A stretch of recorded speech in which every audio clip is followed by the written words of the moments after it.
Okay, so I think we're back with audio, hopefully this time. Yes. We don't need audio. We don't need audio? Yeah, we don't need no stinking We'll do it audio. all in So text. anyway, we're going to try this again. Welcome back to Candlekeep Academy, Session 2.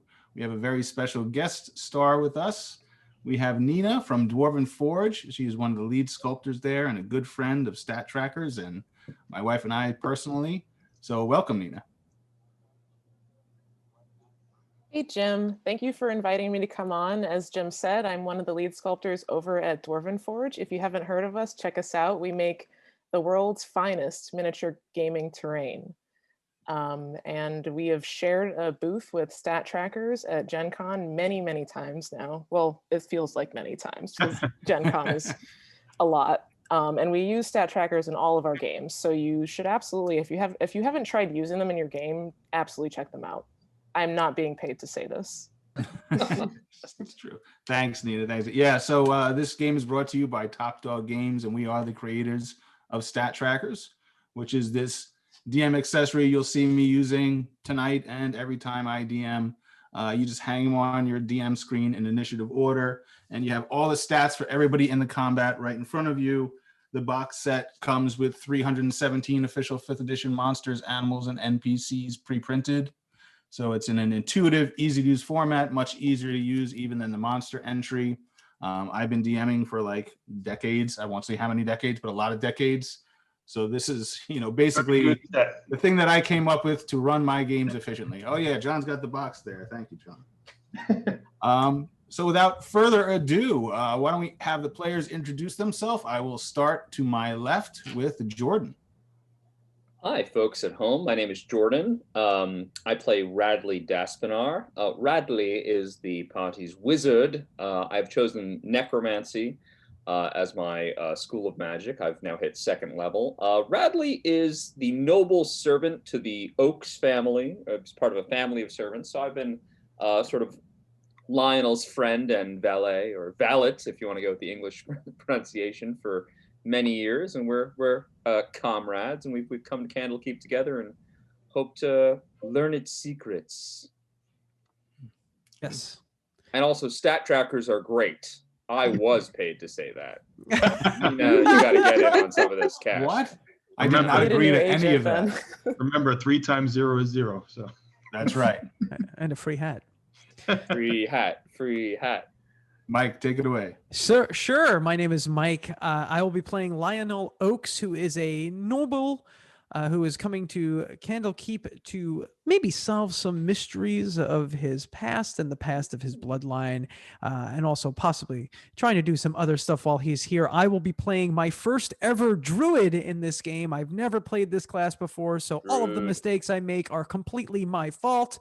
And I have just chosen a druid who is of the Circle of the Moon, and I don't just mean the Castlevania game on Game Boy Advance. I mean the Circle of the Moon, which means I will be transforming into all sorts of animals as much as humanly or druidly possible, and which pretty much, from my looks of everything, is pretty much going to be a bear most of the time. So this is a blast, Jim. James, thank you for having me, and this group is awesome. So thank you so much. All right, Mike. Glad you can make it as always, my friend. Laura. All right. Hi, I'm Laura. I played the noble Opal Lightning. Oh, I was going to say lightning. Wow. Opal Light Frost Crane. I am a fighter now, 2nd level. And I was sent to Candlekeep to become a military officer. But I'm really here for an adventure. So I'm ready. Let's do this. And last but not least, John. I'm John. I'm playing Grim Haney. Grim is a teenage human rogue. He's got a thirst for knowledge and a thirst for exploration. And he is in Candlekeep, despite the fact that he doesn't have any magical abilities, but he's always got a thirst for finding what magic he could get his hands on. And he's really happy to be here. All right, and we'll get around to introducing Nina's character in just a second.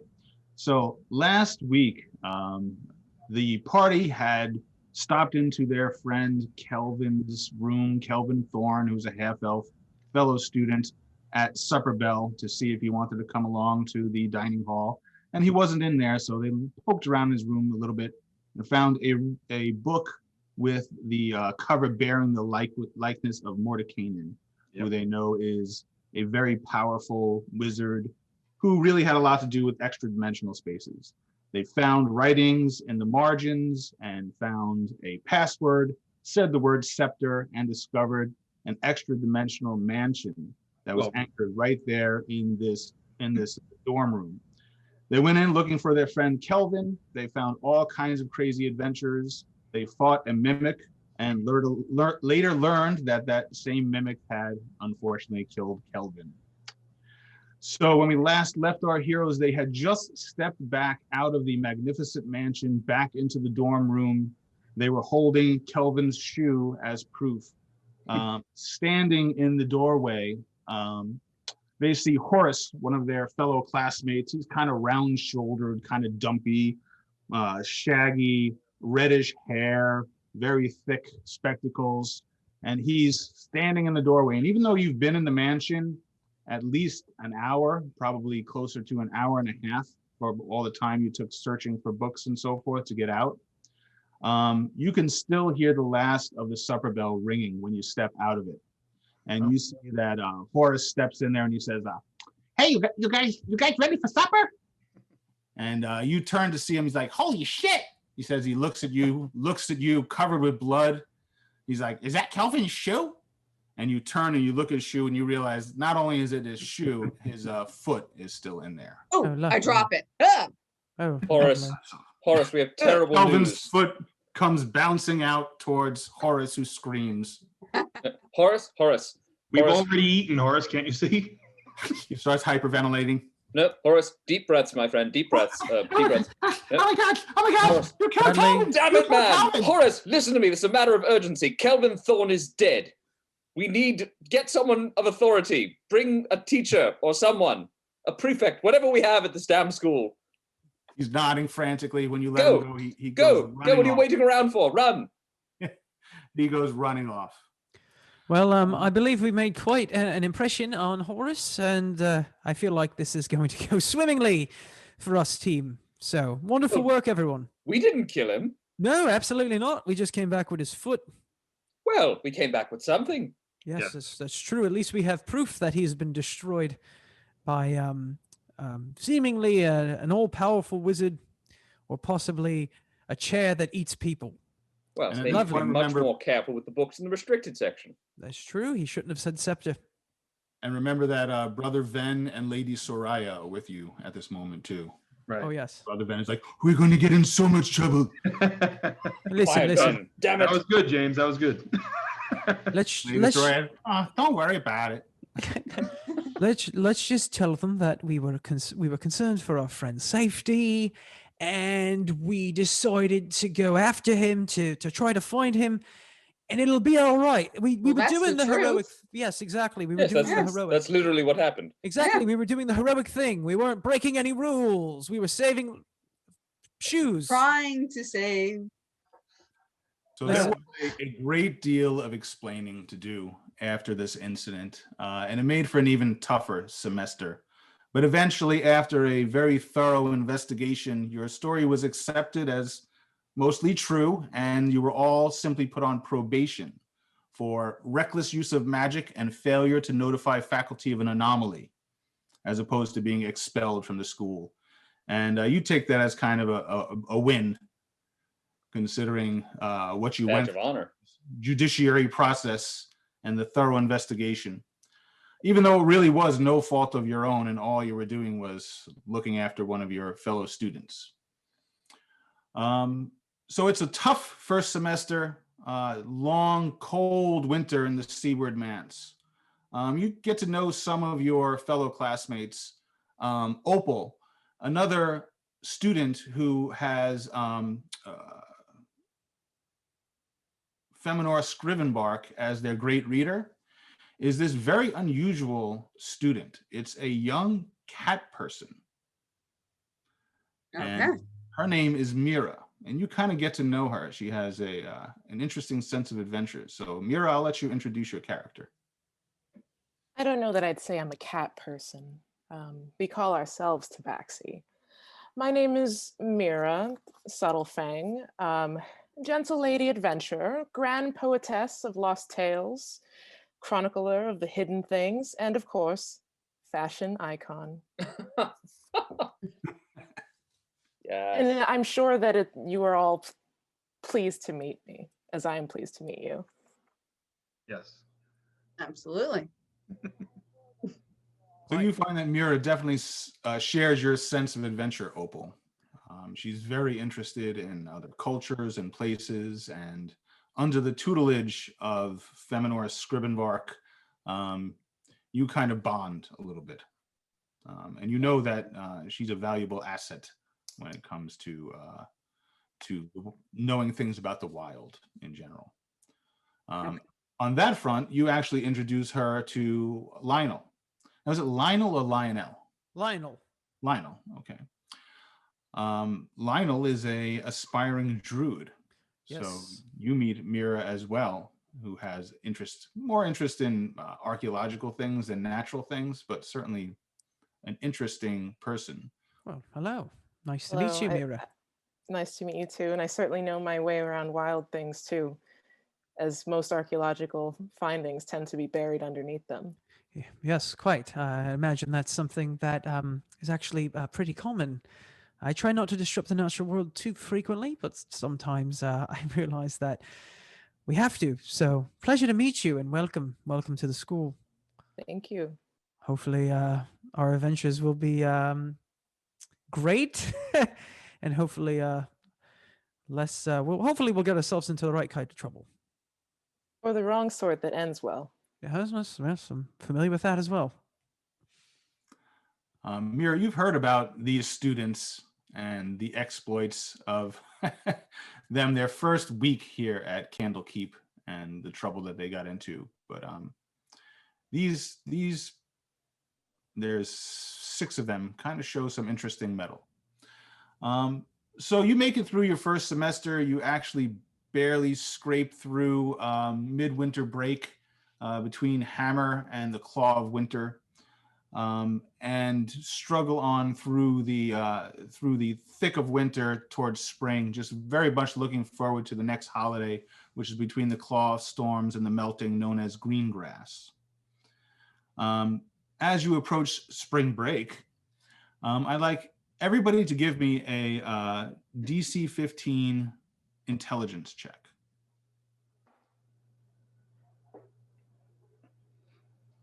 Not I. No. 19. Ooh, nat 20. Woo! What? The roll is an 18 plus 3 is 21. Lovely. I got an 8. An 8. Okay. I am clueless. So those of you who have succeeded on this check are allowed to learn 1 cantrip from Light, Prestidigitation, or Mage Hand. Hmm. Hmm. So that means you have excelled in your studies thus far, very quickly, in fact. I'm going, light. Light. No. Hold on. Grim, it's more like this. Light. And I cast light on my quarterstaff. Fine. Show off. Not a show off, just All maybe right, it fine. clicked a little better for me. Maybe you could practice. There will Light be would be some perfect. Sorry, go, Laura. Okay. So there will be some benefits to being students at Candlekeep. So as you approach green grass and you're all getting very excited, a messenger comes and an avowed, obviously, since they're in the library, only the avowed are allowed in the inner ward. So a young avowed initiate comes up to you, Lionel, and says, a message for you, sir. Oh, and what might that be? I didn't read it. Oh, well, thank you. I appreciate you delivering me this message. He's already gone. Oh, well, wonderful. I open up the message to see what's You inside. see that it is sealed with a wax seal, and it is your house's sigil. Oh, wonderful. Way to start off the semester. I'll pop it open. You pop it open. It is, you can see instantly by the hand that it is your mother, and it says, "Dearest Lionel, I hope your schooling is going well. Your father and I have a very small favor to ask. We are being offered one of your dear deceased Uncle Branty's chalet as a settlement for his last will and testament. I fear my other brothers are giving me the dung end of the stick as usual. The chalet Brantyfa, as luck would have it, is not far from Candlekeep. Be a dear and check on the condition of the place for your mother while on break. Send me a missive with the details as soon as you are able. Your loving mother. I fold it up and say to myself, well, this place is absolutely haunted. So lovely. This is going to be a wonderful way to spend my spring break. I thought I was going to go, hitting the river and having a party. Well, looks like I'll be going to check out an old house. Maybe my friends at the school would love to come with me. Ugh. Well, you know that your Uncle Brantyfo, Yes. died when you were very little. You barely remember him, but he had a tragic life. He had 2 daughters, both of which died young. And you had heard through the years since his death, your mother is one. She has 8 brothers. So there was an absolute war over Uncle Branty's estate, which was significant. And apparently, maybe they're finally coming to some kind of closure. And that's all you really remember about Uncle Branty. You remember he was a big hunter as well. So you don't really know if this is one of those chalets that you remember from your youth or not, but you do vaguely remember being somewhere with him in a big house, and you remember there being a lot of hounds. Okay. So I gather. So I'm going to. All right. So I have this letter, and I know that I have a goal now that I can do, and I would love to bring this to my fellow classmates' attention to see if they would like to go on an adventure to check out this chalet.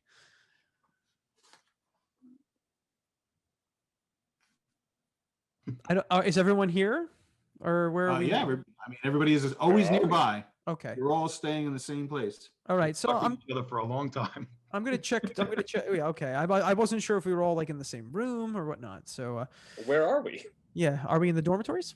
Yes, you're in the Seaward Manse, which is like a big tower that serves as your dormitory and dining hall as well on the main floor.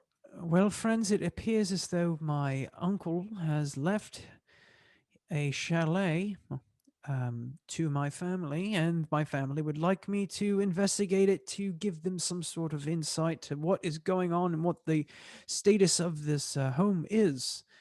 If any of you would like to come for a little break excursion while we're all from school, by all means, I would love to have some company. Maybe we can turn this into maybe a little bit of a vacation home and have ourselves a little feast or something like that. That sounds like fun. We should definitely go. Yes, I'm assuming that this house is also haunted, but That's okay. That just means it's an adventure. exactly.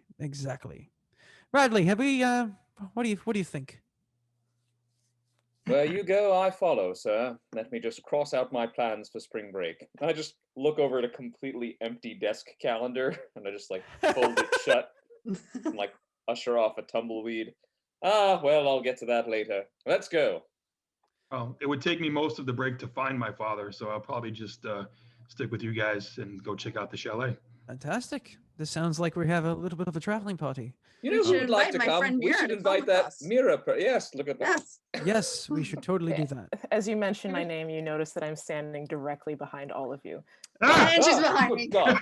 Oh my Did god. I hear someone say possibly haunted, dusty old mansion? Yes, Yes, you did. you heard me. You have And a- I've already right. got my bags packed. I inexplicably already knew we were going. Mira, I Well- just want to warn you, anyone who accompanies us typically dies. That's Yes. not true. Don't say that. None of us Well, died last time. The one time that a He student disappeared on died. his own. That had He nothing to went, do yes, with us. he left without us. To be fair, he wasn't accompanying us. We were trying to find him, and we Yes. succeeded. Mhm. Well, So don't Mira, leave I without suggest us. you wear I'm a good identifiable survivor. shoes. I've got multiple pairs of shoes, of course, for every occasion. There are shoes for every occasion. Boots are all you need. I have only one pair of shoes. Well, let's go. I'm. Let's do this. Although green grass is nigh, it is still pretty cold. It's been a cold winter that's been unrelenting in letting go, and it's still pretty chilly. It gets down into probably the upper 30s at night. You find out exactly where the chateau is, and it's not far, but it'll take 2 days, even horseback. So you'll at least have to spend one night on the road. So you do have stables here, and some of you have means, some of you have money. So perhaps you could rent a couple of horses and a carriage to take you most of the way. There is even some snow here and there on the roads, and some of the trees have not even bloomed yet. And some flowers that have come up have died from the frost. So it's kind of this winter that won't let go. Lousy smart Oh, weather. like this one? Exactly. Mm-hmm. Well, if everyone wouldn't mind, I would absolutely love to charter some sort of carriage to take us as Wow. far as it will. Carriage. Come on, you just need a horse. Let's go. Just, It's we'll an bill it- adventure. yeah, but we'll bill it to the family, and it'll be nice and comfortable. What I'm about our actually. supplies. Well, we can probably What, have what the about carriage. all my cartography tools and my? There might be some excavation we might have to do. We should charter a carriage for sure. Absolutely, and since my family is asking me to do this on their behalf, they can pay for it. All right. All right, so, Send them the bill. so we'll put together some good supplies for various encounters we may run into, including I'm going to bring my usual stuff for exploring. And we should also put some extra food just in case, because if our first little sojourn was any example, we can expect the unexpected. Absolutely. Yes. Now, what did you take from the mansion, John? You took the bandolier, right? I have a rapier and a bandolier of daggers. Okay. You learned something very interesting about the bandolier of daggers. Okay. You learned that when you throw a dagger from it, it takes, a little while to kind of become attuned to this item. But when you focus on it and you pull daggers from the bandolier, which we wore across the chest or around the waist, Right. they reappear in the bandolier, Nice. and they seem to be deadly accurate. Nice. So essentially, it is a bandolier of 6 throwing daggers. They can be used in close combat as well, but they're balanced perfectly for throwing. They're considered +1 to hit and to damage, Wow. and they return to the sheath at the start of your next turn. Beautiful. Wow. Excellent. Guess who's going to be throwing a lot of daggers? The rapier is an ordinary rapier, as is the rapier. You dropped your rapier, didn't you, Opal? When you, Probably. I think you said you threw it down when you were leaving Yeah. the mansion. Well, a lot of people I felt threw they the sword, grabbed the couldn't sword. take anything. Yes, I know that. Also, Brother Grimm threw down his mace, so he didn't Yeah. take that with him. I I still didn't- have I my didn't feel- quarterstaff. You're right. You took your quarterstaff. And Lionel did too, I think. Yeah, I did. So I guess what I'm saying is, if you want any kind of weaponry, you need to figure out a way to get it. And likewise, you need to rent the carriage. The carriage would be rented from a Gold Dwarf veteran named Carol Hammerbind, who runs the smithy and the stables. So you can go see him if you want to outfit Sure. for a trip. Sure. All right. So what about okay, so stuff we think we started with, like armor and such? We don't necessarily have that. Well, what do you have? Just leather? Studded That's what leather. Yeah, that's what I I would put. say you have leathers. Sure, studded leather armor. Yeah. You came from a pretty bad background. Yeah. I mean, I was earning a living differently. So I would say you kept your oiled leathers kind of secreted away in a backpack. Yeah. And I had short swords, but more importantly, I had a lot of exploration / maybe burglary equipment. That stuff probably would have gotten through, but your short swords, they would not have let you come into Okay. school with a pair of short Right. swords. Well, the other stuff's more important, actually. So Oh, so I wouldn't have been able to bring my stuff from home. No, well, actually, because of your fencing background, and the fact that you were going toward a military background, you probably would have access to a rapier.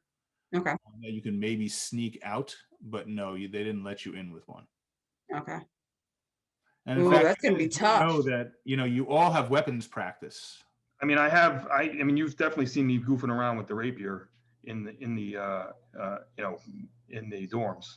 So if that's something you wanted to borrow or something like that, it's I'm definitely more partial to the daggers.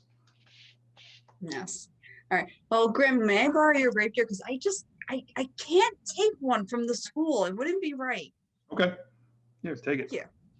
I mean, I just took this from the mansion, so I'm happy to Well, pass it it's on. here now, and what can you do? But I just can't take one from the school.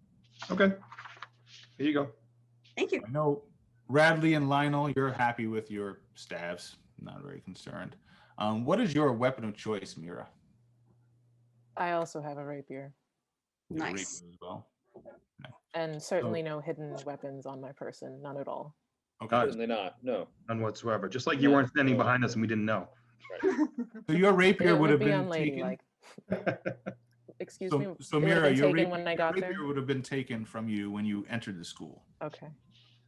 stored somewhere in some locker or something. You could get it out on your way out, I would say, if you're going on vacation or going on the road. I would say anything you brought with you that was confiscated, including your short swords, Grim, Yeah. I would say those things probably would be held for you. So if you're leaving for a journey or something, Yeah.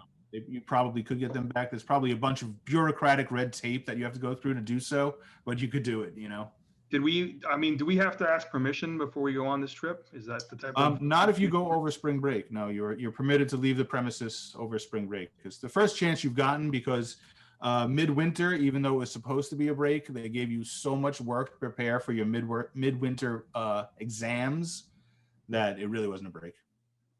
Okay. All right, so you go see Carol Hammerbind to rent a couple of horses and a carriage. Lead on, Lionel, because I don't have the money for this. Yes. Hello. We'll be renting a carriage to go to take over the break, and we would like it outfitted for our traveling party, and I would like to have it billed to the Oaks family, please. Yeah. Anything else while I'm at it? Um. Some rations. You want me to shine your shoes for your tour, maybe? Oof. Oh well. I understand that Bill this. it to the Oaks family. Yeah. I am actually one of them. Oh, good.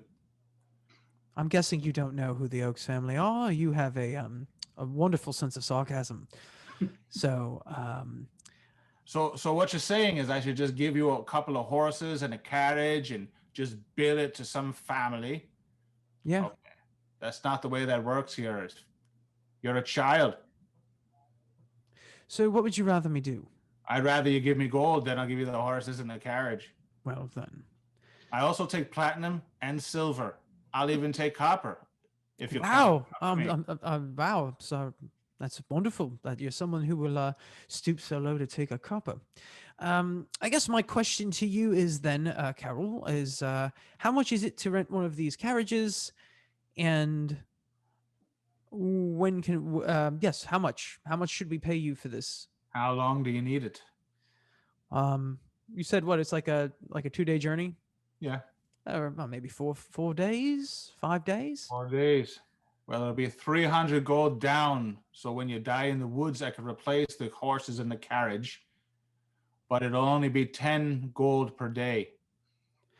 300 gold down, really? Well, I don't unless you think have I some have- kind of collateral. Well, I'm not sure what type of collateral you're looking for. I don't know. You tell me, Mike. You are rich. Do you have anything? Some family signet ring or something that's worth a considerable amount of money that you could leave as a deposit? Yeah, why not? I probably have some degree of a family signet ring, or maybe some sort of medallion that I don't care about. Okay. What is it? You know what? Let's say I have a family, like a medallion with the family crest on it. Okay. That I'm supposed to wear, but I don't. And I say, how about this? And I take it out of my bag. How's this for a down payment? He takes it, he looks at it, Kind of holds it up to the light, puts it in his teeth. That'll do. All right. Well, thank you very much. I'll have him ready. When you leaving? I gather we leave once. When's the break start? Say tomorrow. All right, so we'll leave tomorrow. I'll Fair actually I'll letter home to let them know to send more coin your way. Right. 10 gold a day. 50 gold then. So I'll do that. I'll try to see if I can find a messenger to send word to my family to send this person a 50 gold. Yes, you know, when you return to the library, there is an aviary there that you actually can have a messenger Yes. birds, messenger pigeons sent to various places. Sure. I'm actually going to tell them to send 70 gold. Ask for more. You know what? 100 gold. Let's do 100 gold. They We'll are double it. making you go to this place. Double it. I do want to get paid, so let's do 100 gold. Fair enough. All right, so you send the message off, and the next day when you go down to these stables, it is ready. I'm going to assume you are able to purchase out of your funds, since Opal, you are fairly well off, as are you, Lionel. So you must have accounts or at least some spending money, enough to get rations and things like that. You know that this chalet overlooks a valley, so there might be a little bit of climbing, but from what you can see on this old map that you found, you can get there most of the way on the road. So you hit the road fairly early in the morning, unless there's anything anybody else wants to do or say on the way before you head off. Brother Omar and Lady Soraya have their own business to attend to and don't join you. I know. It's a shame. I go and run off and tell my brothers where I'm going. Oh, yeah, your brothers. Your brothers are not here at the academy. Oh, they're not. Okay. Unless they're avowed, because you're the actual first class. Oh, okay. So That your changes brothers my could background be. story. They could be initiated avowed, which are basically fledgling librarians. If you like them to be here at Candlekeep, that's fine, but they wouldn't actually be students. Oh, okay. So you tell me, are they avowed? Yeah, sure. Why not? Okay. So you let your brothers know that you're heading out, and of Just course the older two. That's it. yeah, Younger they're one like is at really, home. yeah, one's at home. So they're very jealous because they're not allowed to leave. You know, there's no break for them. Uh-huh. They're like, oh, you're the worst. I take my fight on the sword and go back, smack one of them on the ass as I run out. He's like, oh, be careful out there, Uh-huh. right? Huh? Be careful out there, sis. I will. You know I'm much better at this than you are. All right, so everybody give me another intelligence check. Tell me, you need at least a DC 12, but tell me what you get. 17 plus 3 is a dirty 20. Oh, baby. I got a 14. I got a 9. 15. 5. Nina? 14. Oh boy. 14. Okay. So Nina, you wind up from alchemy class, you wind up with 1 regular strength healing potion. And Radley, you wind up with a superior healing potion. So I think it's superior anyway. The 2d4 plus 2. I got over a 12. The rest of you basically make terribly tasting Kool-Aid or something. It just, Yeah. I love gives Kool-Aid. you stomach ache.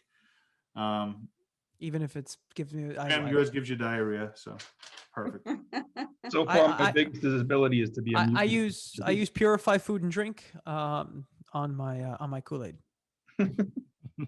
So that it's really good Kool-Aid. Very good. All right, so you head out.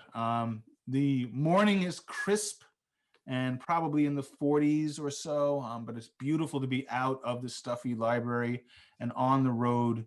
And you start heading out of Candlekeep. You could see these sea of swords crashing on either side of this peninsula, and you head down the road and start heading north. You're on the road for probably most of the day, and you get to the point where you have to turn off and head through a copse of trees. And you know that through this kind of winding path, eventually it will lead to a coastal manse called the Brandyfaux Chalet. You know that most of the way will be through this narrow path. So by nightfall, you're only a little ways into the woods, and you find a nice clearing to set up your tents. You pull the wagon next to a tree. You untether the horses and just kind of hobble them and let them graze. And you set a campfire and a large tent and settle in for the night. So you guys have anything to say to each other, or anything you want to What do you talk think we're about? gonna find? Well, back from when I was, what I remember from when I was a child is actually quite a lovely manor, but or chalet rather. But I remember there being quite a bunch of hounds, and there were houndskeepers, and our family's actually, unfortunately, very invested to the hunt of things. So hunting has always been quite a bit of what we do, which is honestly, which is why I don't really get along with the family all that much. I'm not really one for the murder of animals. To be quite honest with you, I actually, um, well, let's just say that it's not really my style. So I didn't always get along with the family all that well, but maybe this is some way to get back in their favor somewhat. And sometimes they send me this type of thing. I'm expecting a dusty old house, and probably it's like I said before, it's probably haunted. I'm just gonna say it. I look over at Lionel and then I say to the rest of the group, the Oaks family, like many old and noble houses, have a few secrets under the floorboards. I'm hoping we don't encounter any in the house. Well, now that the proverbial feline is out of the bag, yes, there probably are some secrets, and I imagine there's probably something. Yeah, there's probably something at least marginally bad going on there. So no one's living there now. It's abandoned. From what I've understood, it's abandoned, and it took a long time for my family to get it. My immediate family to get it. My mother, she has 8 brothers, so they're all always at each other's throats for each other's things as that happens. So yes, I'm not terribly excited about what we could or could not find there. Let's just say I've learned that my family pays tribute to some beings that I'm not quite fond of. I've actually found a different path in life. So hopefully none of that creeps in too much, and it's just an old dusty manor with possibly some old hunting trophies and whatnot. And you didn't want to mention any of this before we left. I mean, I said might be a haunted old manor, and many people in this group said, "Let's go." Yeah. That's So, right. It's an adventure. There was very few questions asked. True. So I'd like to know what's under Boredom the will do that to you. floorboards. see, Mira is definitely And interested. you said you've let the cat out of the bag, the proverbial feline, and I'm all for letting felines out of bags, Me as one well. might imagine. Me as well. I'm actually very fond of doing something like that. And if there are any hounds that have been left behind here, I would actually love to see to their well-being, for they were wonderful, wonderful animals. All right. So let's. I think we should set a watch for the evening, right? So we're I believe that makes Camping out. sense. and Okay. So you are cooking some meats that you brought along with you. You have big wheels of cheese. You're loving it. This is beautiful to be out. The evening kind of warmed up a little bit. It's probably in the 50s or 60s as the sun is just kind of cresting, not cresting, but starting to fall down behind the trees and shedding everything, bathing everything in that golden light. And you in particular, Grim, with your incredible passive perception, you just see a shadow kind of pass over the clearing. okay. You look up in time to see this large winged shape swooping down towards the clearing. You see that it has the body of a kind of like a lion with big wings spread out behind it, and the front face of an eagle with sharp talons. And you see it swooping right down towards the horses. All right, I just say on your feet. We're under attack. Oh, wonderful. Right. Give me 1 second to get the mini cam going. Oh, baby.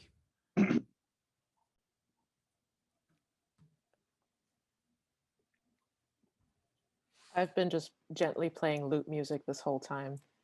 Look what your lute music has done. It has Look. summoned something. Well, the sunset was inspiring. I was very moved. I was think it's thinking the horse. about the hounds and the floorboards and the old gods that Lionel's family may or may not be making dark rituals to, and it Yes. inspired me. You've got the idea, and I indicate that that is basically the case. Yes, we're going to have so much fun at the chalet. Yes, if we're not eaten first by whatever this is. Yes, well, I'm about to Hey, try back. some new tricks out. Mini cam. Look at that. I'm going to go light. Light. Oh, there we go. All right, so as you can see, it's kind of swooping in from the north. So I think it seems to me like we're going to need to roll some initiative. Ooh. Initiative. All right. Okay. All right, 15 to 20. 19. 19 for Radley. 10 to 15. 14. 11. 14 I've and got a 11. Hmm? 14 and 11. Mira? 4. 4. And Opal? I got a 5. 5. And the Griffins. oh Griffins is an S. Is the end it of that. An S. is That it Peter correct. Griffin? That is- All right. Radley, you are up first. You turn and you see that there is a large lion-like form with the front end of an eagle and big wings swooping into the clearing. And you see in the distance there is a second one that is just kind of spiraling out of the clouds and coming around to dive. All right, I'm going to run to take cover by the nearest tree Okay. and then fire from cover with a firebolt. Towards the horses or away from the horses? I actually can't tell which one I am. Who am I over there? You are the one with on the left side of the fire with the staff and the book in his hand. I guess I'm heading to the tree towards the horses then, because that's what I'm closer to. Okay. Go ahead and So, roll to hit. yeah. All right, range spell attack. Let's see, the roll is 13 plus 5 is an 18 for a firebolt. Oh, that's a hit. Wow. Roll of a d10 is a 7. 7 points of damage. You want to describe that for me? Yeah, I just like, I see the creature and I become frightened in the moment. So you see a frightened, not a heroic, but a frightened Radley just like springs up and just like his first thought is to hide himself. So he just like runs towards the tree and just gets down low, peeks out from behind it, and just whips out a firebolt from behind it at the thing, and actually is kind of surprised when he hits it because he ran so fast. All right. So you hit the incoming beast and you see fire rip down its side and it lets out like one of those high-pitched eagle screeches, which is a noise I am totally incapable of making. Probably for the best. Yes, Grim, it is your turn. All right. I guess what I'll do is the range is what to that griffin at the moment if I want to do missile attack.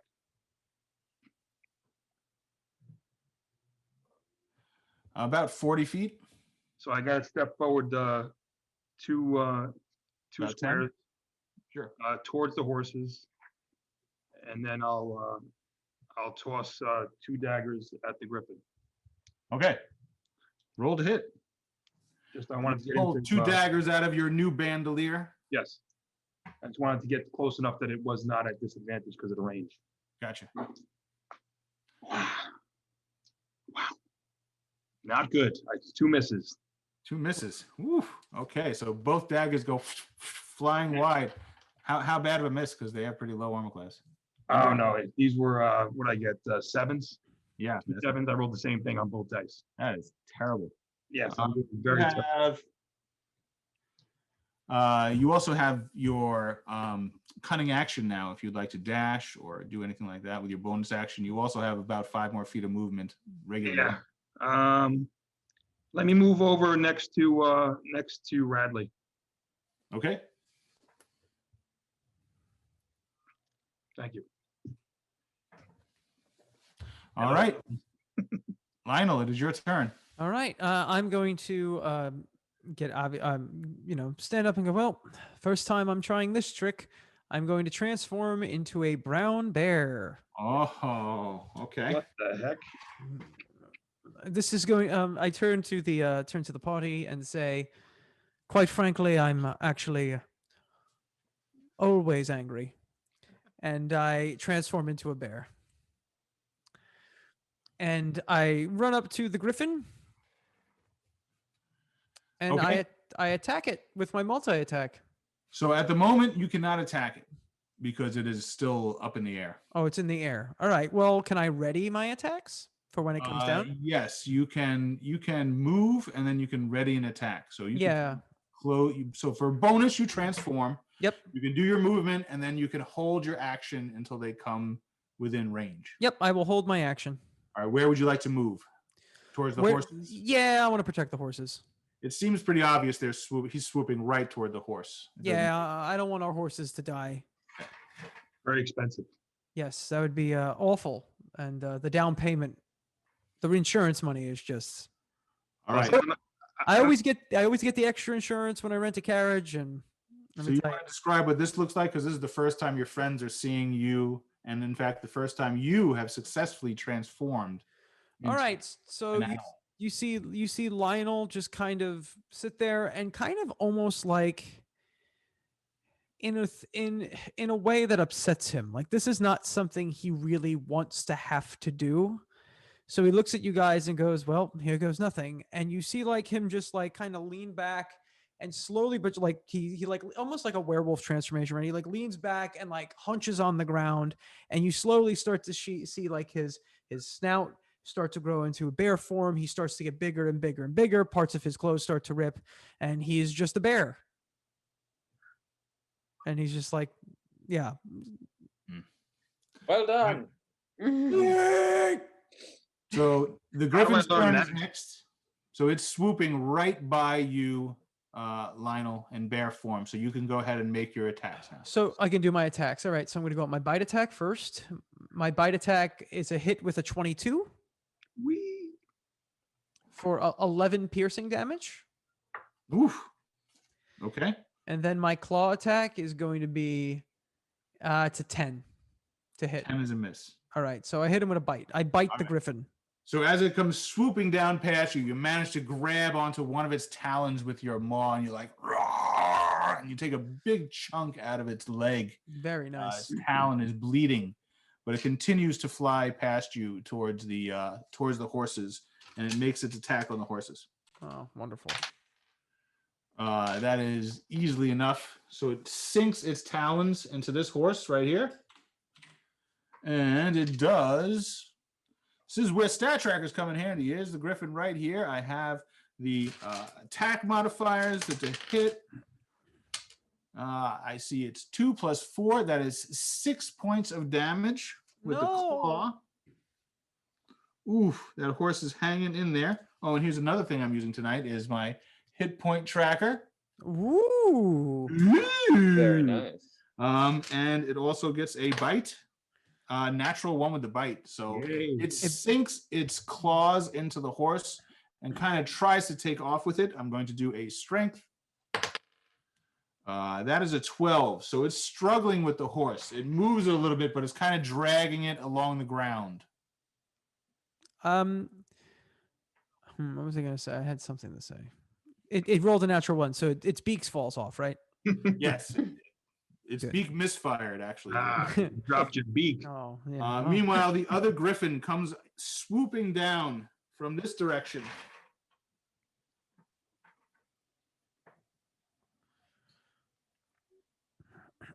And his name is Arbon. What's the name? Arbon. Arbon, yes. Oh, you can see that? Yeah, these things come in handy. Arbon Griffin. All right. That's as far as that griffin can make it this turn. So it is your turn, Opal.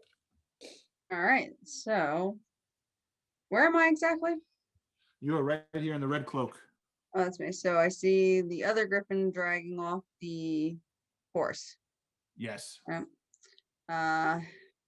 Just dragging. So can I try and go run and maybe, I don't know, swat it at the griffin? Like if I could try to hit it or scare it or anything to get it away from the horse.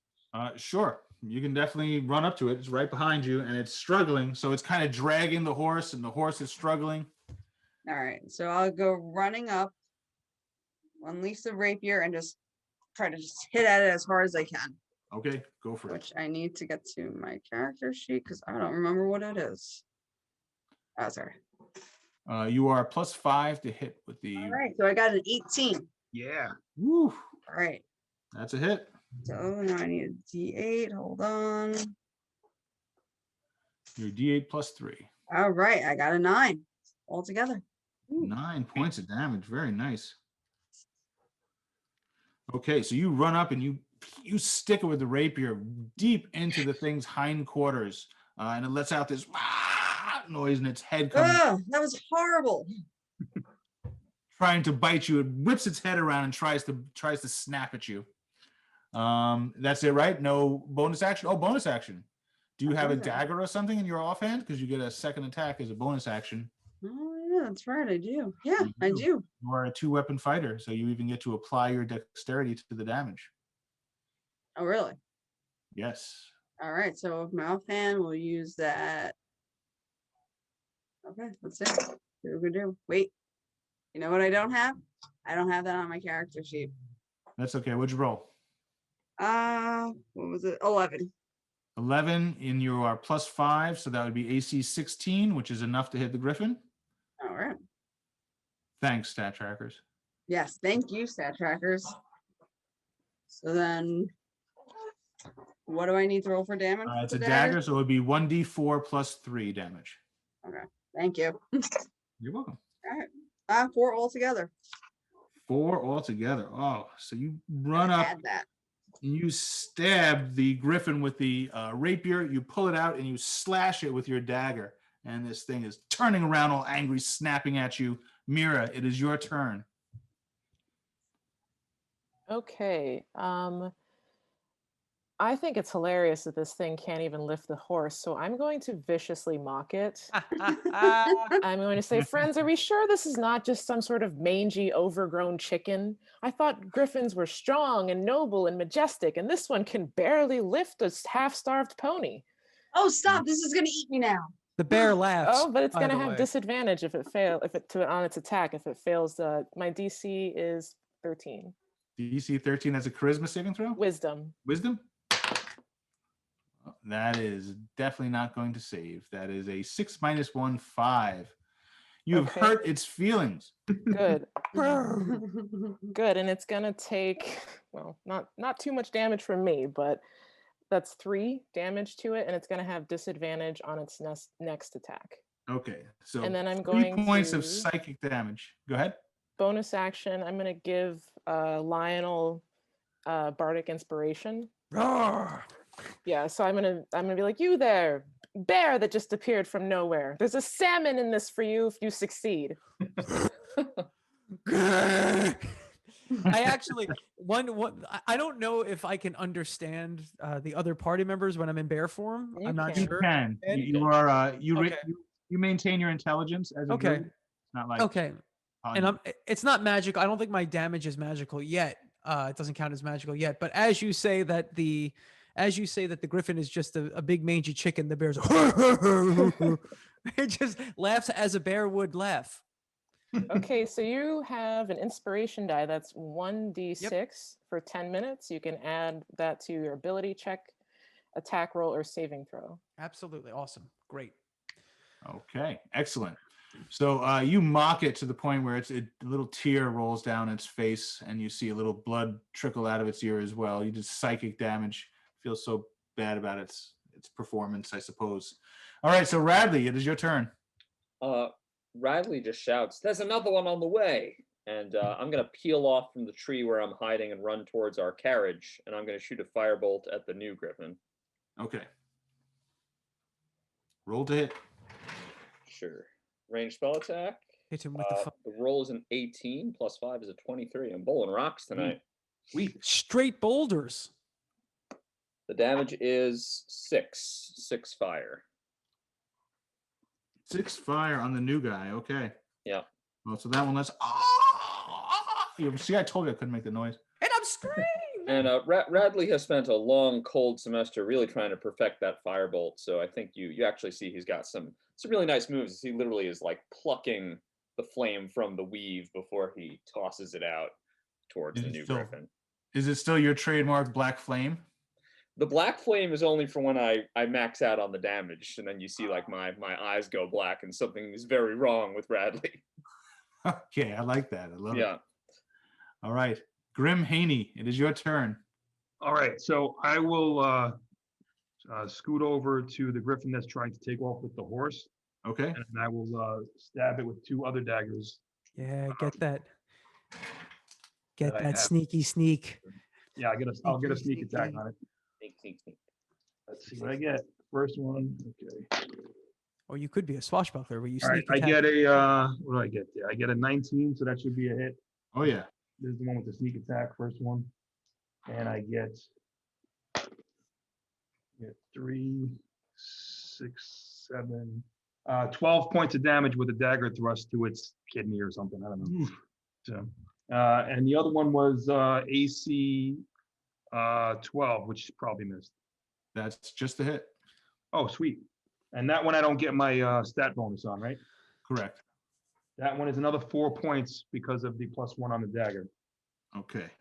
So do you want to tell everybody how you disembowel this thing with your daggers? All right, so I run over there while it's distracted and trying to bite Opal, and I get under it, and I just jab up into it as if you would for when you're gutting a deer, and stab 2 daggers into it and go 2 different directions. You are just It's gross, but amazing. so you are just covered with innards and just splashes all over the horse, and the horse and the griffin go tumbling down together in a heap. Yuck. The bear shakes off, does like almost like a dog shake off of the blood. So anyone nearby is probably covered. Even more so. Okay. It's just bolognese. He says bolognese. All right. So the other griffin, no, it's not his turn yet. It is Lionel's turn. Can I use my cunning action to move? Yes, you may. Can you put me near the other horse, Yes. just in case? Thank you. Between the griffin and the horse? Well, I'm not that brave. So behind the horse? Next to the horse is fine. Next to the horse? Yeah, Next to horse, foot away. next to the All right. horse, next to the bear is good too. All right. Next to the bear, next to the horse. Yeah. Lionel, it's your turn. You see this horse is actually, luckily it's hobbled because its eyes are rolling and its nostrils are flaring and it's kicking up on its legs now and it's pulling against its tether and it's freaking out. Okay. So the griffin is not at the area where I can attack it yet, right? Not yet, but it's definitely got its eyes on the other horse. Okay, so I'm probably going to just ready an action for when the griffin gets within range, unless I can like stand on my hind legs and jump and get it.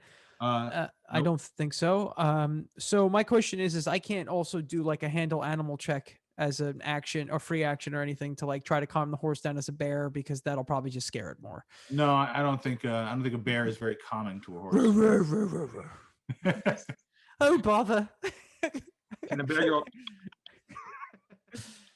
Okay, it's okay. Down, touch the ground gets me in the mood. All right, so the griffin comes swooping down on its turn, so you can go ahead and make your attacks. Oh, it's coming down with the bite.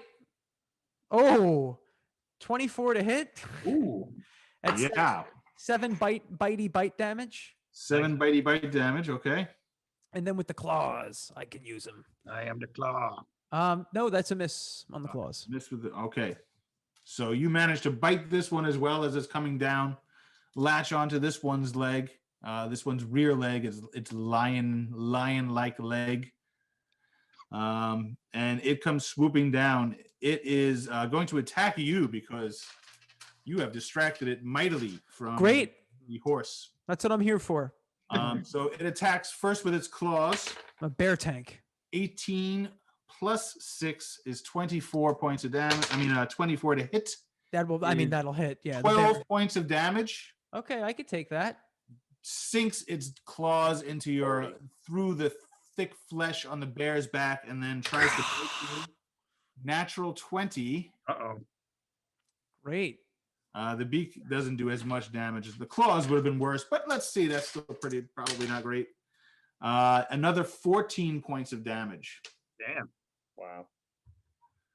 Opal, you see this griffin is just laying into the bear that was once Lionel, and it is your turn. Well, All right. I'm still the bear. The bear's not out yet. Still the bear. Yes, the go, bear "Oh, that was no. once Lionel, not He's Lionel. Lionel bear. He's the bear. I go that way to go help him and swat. Yeah, that's really gonna help. And try to go Shoo it away. Shoo. stab the griffin. Now, at second level, what do you have? You have second wind, but not action. I have action surge now. You have action surge too? Okay, wow. Good. Whoop. All right, so let's see. Can I reach it? Can I get to there and Yes, be able to hit him? it's right next to the bear. It's engaged with the bear. The bear All has right. its hind leg in its mouth and it's just clawing and biting at the bear. They are locked in Mortal Kombat. Mortal Kombat. Which was a good movie. I very much enjoyed it. But moving Yeah. on. Okay. All right. All right, so okay, I go running off and go, well, that's a sight you don't see every day. I hit at the griffin. Nat 20 plus Woo! 5, so that's 25.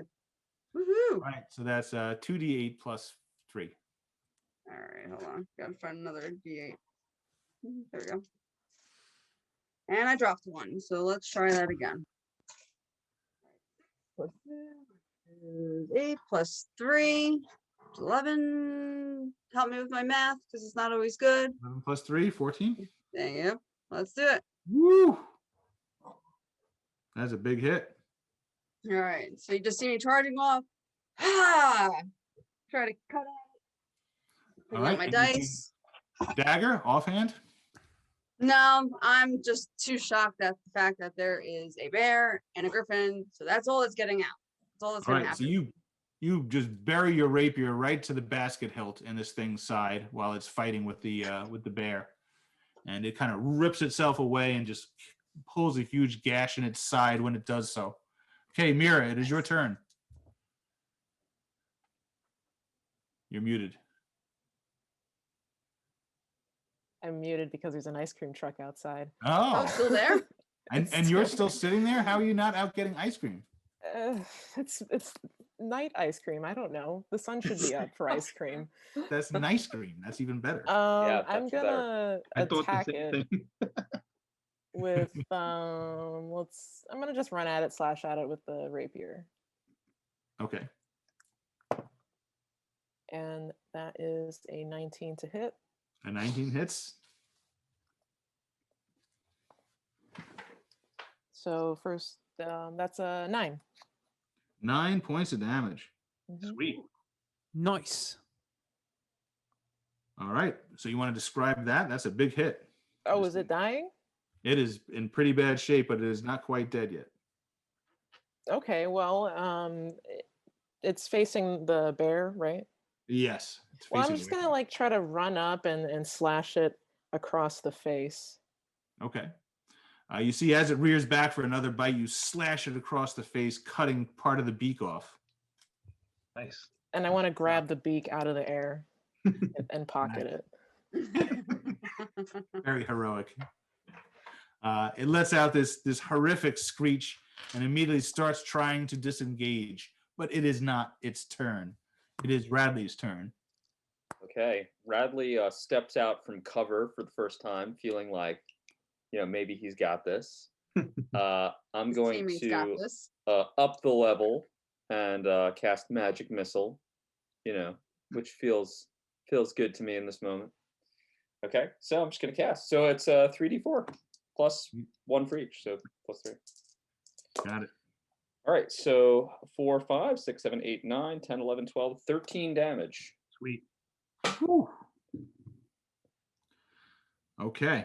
So it is you nearly kill it. So how does that look?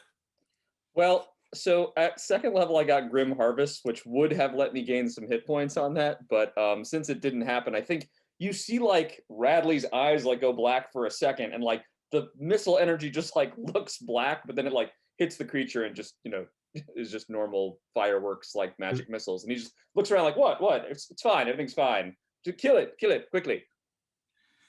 Okay. So I think I want the interpretation to be like Radley's magic is like a corrupting force on him, but he's not there yet, right? So that's where we're going. Oh, good. I can't wait to see where that goes.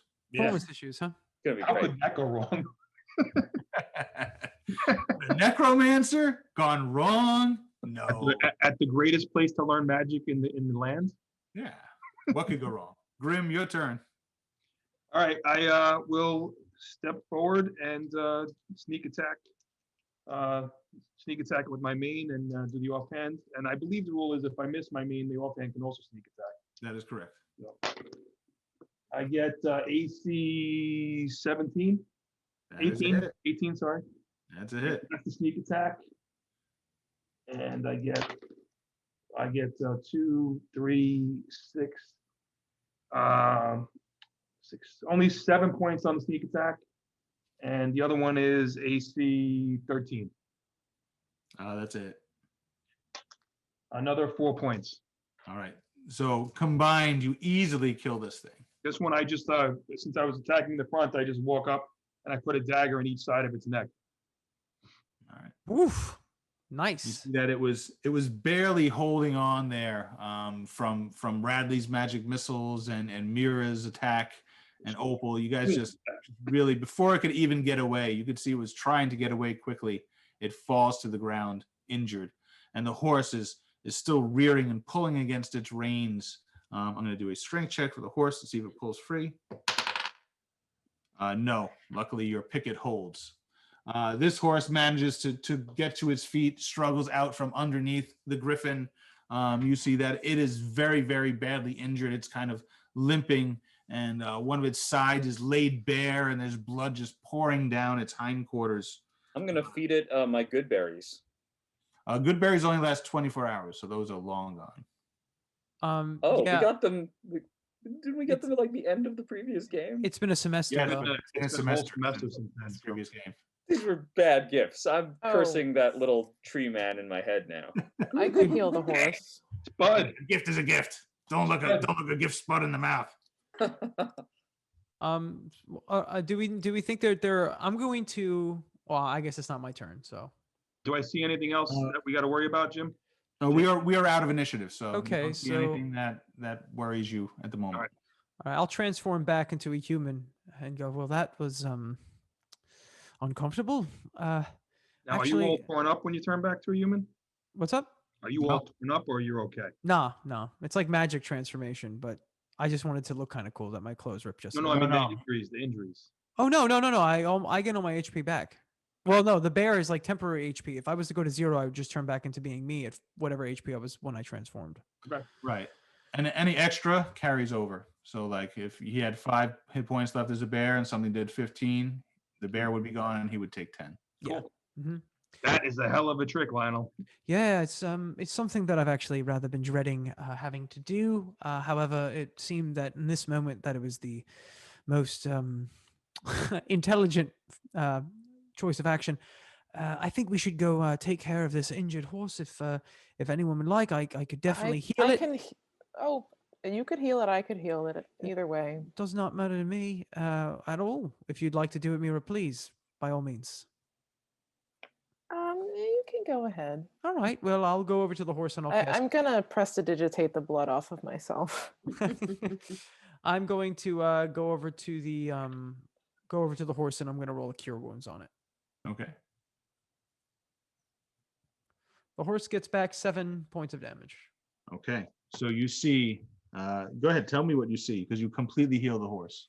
Okay, so what's going to happen is I'm going to last time when you saw Lionel use his healing magic, it was kind of like you saw like spores and stuff kind of come out from his hands and out from and kind of heal. I believe it was what was the character's name? It was Brother Ven. Brother Ven.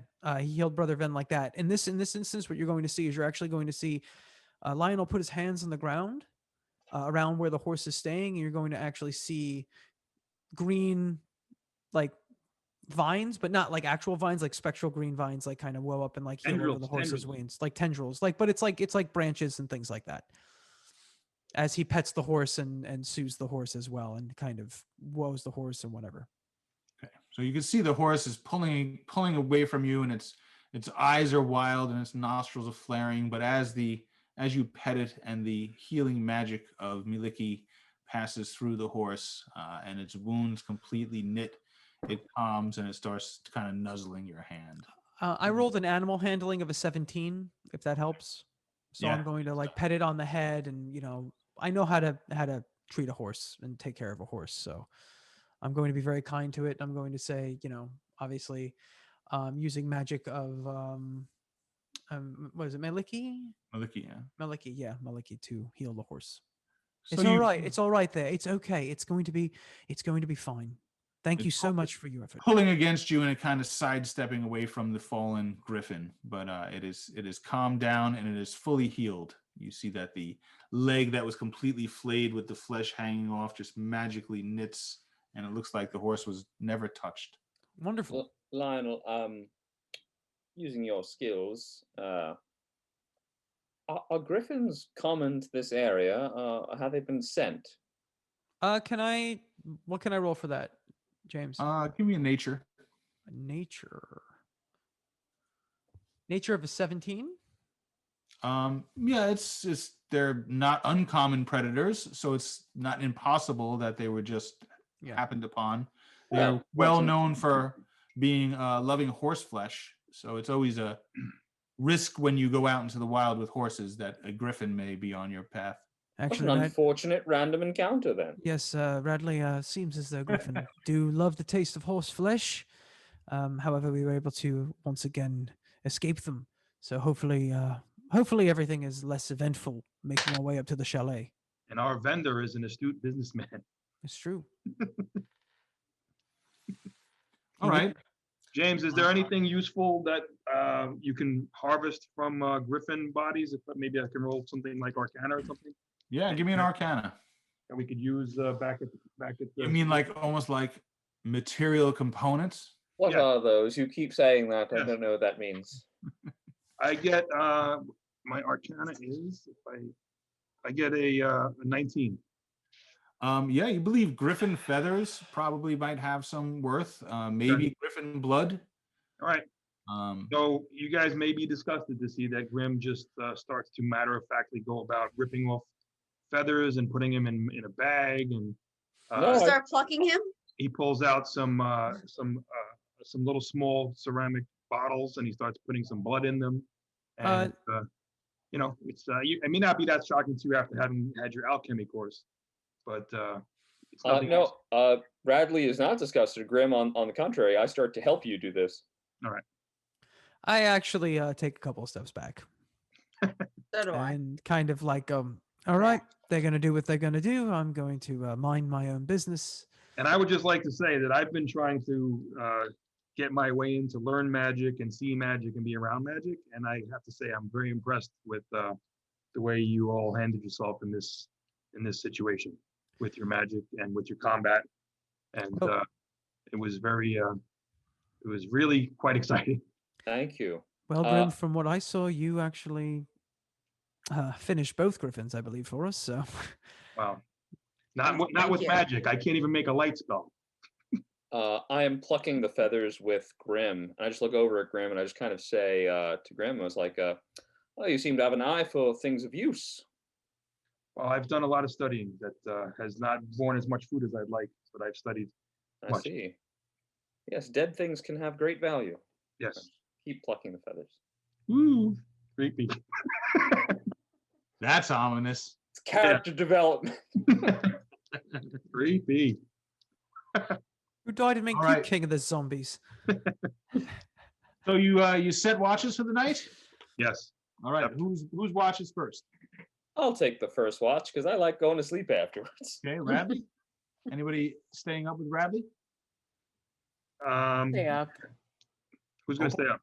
I think Mira just volunteered. Mira? Yeah, I'd also like to go to sleep pretty soon. So First Okay. watch is the best watch. yes, good plan, Radley. After turning into the bear, I'm just like, I'm going to sleep. And then Grim, Lionel, and Opal. Someone's gonna have to take a watch alone, or someone's gonna have to take a double. I'll do 2 watches.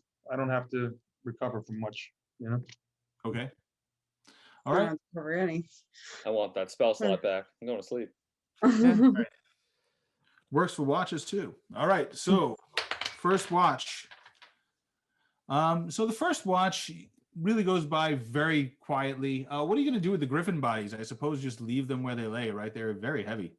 Well, if we leave them where, if we stay there, we might attract other predators. So we might actually it might be worth it to move camp if it's not too hard, Okay. you know, because it's easy. I think it's easier to move camp than it is to move these large bodies. Maybe one of the horses could just pull it. We could strap it to the horse and just lead it away. Yeah, I mean, that's possible, but we're just dragging a bunch of blood and guts and entrails and making a trail from our Oh, camp. but I'd set up my tent just so. Okay, fine. I mean, you guys don't have to agree. That's up to you. I mean, yeah. I mean, if the bodies are no longer of use to us, we can just move. I mean, who cares what eats them, right? As long as they're not attracted to us. All right. So you strike camp, and by the time you find another suitable place, probably about an hour has passed by the time you find a suitable place and start setting up camp again. So by the time you light another fire, it's full darkness now. Radley and Mira take the first watch once you get settled in again, but you're a good half mile at least away from the corpses of the griffins. Good. So the first watch goes by pretty quietly, and you wake up Lionel. Second watch or last watch, Lionel? I'll do the second. Second watch. So you wake up Grim and Lionel. Get up. And it's about halfway through your watch when you start to hear wolves howling in the distance, not too far away. Great. I think maybe that was a pretty good move to get away from those corpses. But nevertheless, nothing comes and bothers you. And in the morning watch, Opal and Grim, you see some kind of ravens just swoop down and kind of land near your campfire and start picking away at your food in the morning, you know, the leftovers of the rations and things that you cooked in the campfire. Anything weird about the ravens, or are they just ravens? They just seem to be just ravens. Okay. I go to shoo them away. Go away. Okay. They kind of like hop back and eventually they just fly off. All right. But that's it. The night passes without incident.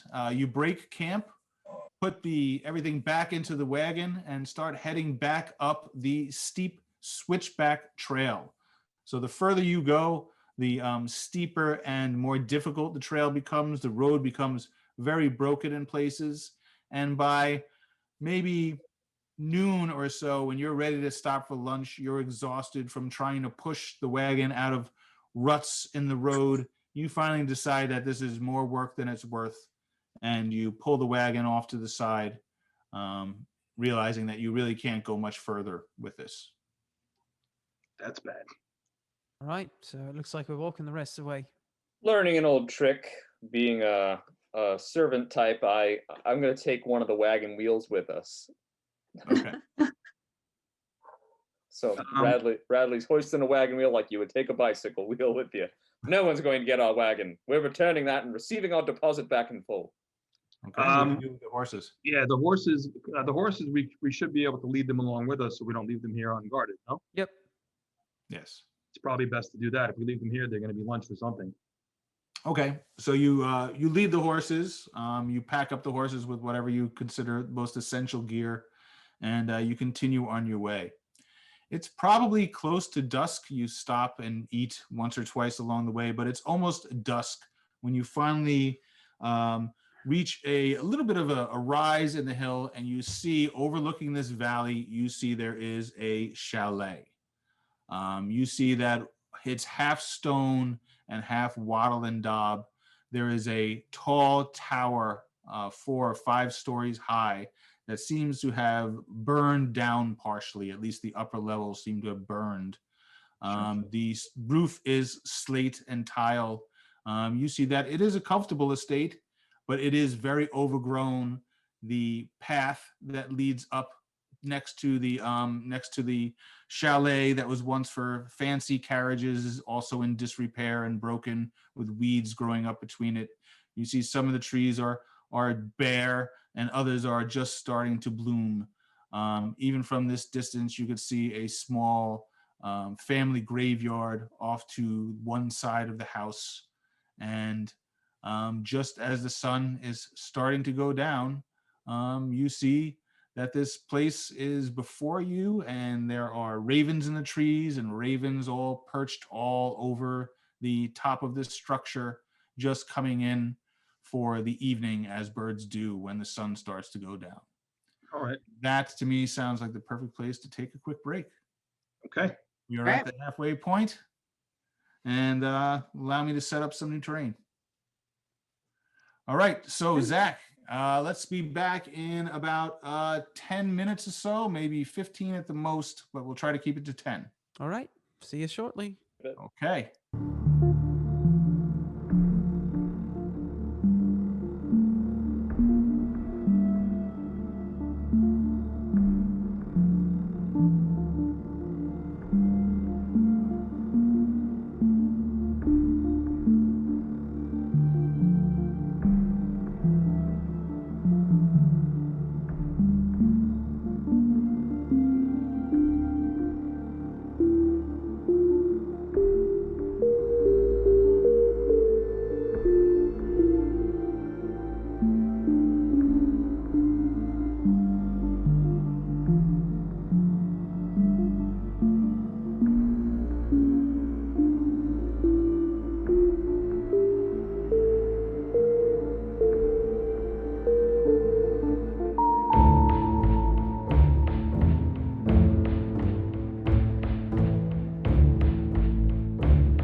Okay, and we are back. So the party has come upon the Chalet Brantifo. Wonderful. Oh, it It looks is in nice. disrepair. You would say, if you had to report to mom now, you'd say, yes, mom, your brothers are giving you the dung end of the stick again. Well, Lionel looks like a bit of a fixer-upper. Yes, looks like a poor investment for the family. Maybe we should just burn it down and leave. Actually, Lionel takes out his sketchbook and starts sketching the house Okay. as best he can. Okay. Give me a performance check. Oh, well, I'm so good at that. We all know how good my art is. It is a 4. 4. You're having a hard time. The light is shifting as you're trying to draw. You're used to drawing organic shapes. This is linear. Yes, so that means the house on the drawing is going to look far worse than it actually is. Yes. Wonderful. And looks vaguely like an animal, not like a house. Oh, great. Great. Yeah. It looks like a hawk. I say it looks like a dead griffin. Yeah. A hawk. Look at the feathers. It's a great hawk. It's a great hawk. I have a great idea. We'll all split up and we'll investigate a different part of the house, each one of us. Perfect. Good idea. Let's do it.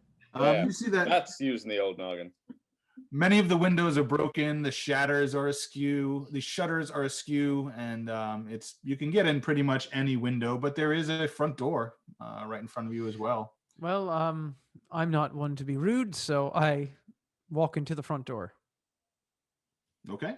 No attempt to stealth or anything like that, right? You guys are just walking in. You own the place. Yeah, he kind of owns it, doesn't he? It's kind of my house, right? So You're gonna walk in like you own the place because you I do. Yeah, you do.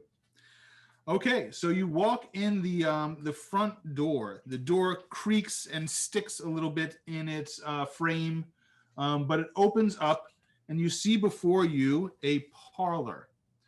Ice cream? Not an ice cream parlor. I'm sorry. I got you excited. I apologize. It's been the talk about the ice cream truck, and then Yeah. Right. I'm sorry. I No, tried it's to just cast a a lightning ship. different kind of parlor. So it's in the centerpiece Pizza. of the parlor is a gold inlaid table with overstuffed chairs around it. Other furniture includes a cabinet full of glass decanters and wine goblets and a 6-foot tall gilded harp, which stands in the northwest corner. Wow. About wanna play halfway the harp. across the room, you see there is a staircase that ascends. And beyond that is a kind of like a den area. And you can see light is coming in. The last of the light is coming in through a bulge in the north wall where the cracked, broken windows look out over the foggy veil beyond it. Dusty sheets cover most of the room's furnishings. Cobwebs stretch between antlers, wolf heads, and other hunting trophies on the walls. A pale rectangle above the large fireplace suggests there was a picture or mirror that hung there once. So this is like a long room with the parlor in front of you. And then beyond that is the den with the hearth on the far wall. And then to your left, which would be the base of that tower, is a dining room. And the dining room is just has a circular table in it, large oak dining table with 6 high-back chairs carved with images of stags, and a 7th chair that is askew. No, I'm just kidding, Jordan. Just kidding. Don't get excited. I was gonna say, I'm It's like, not another I'm chair.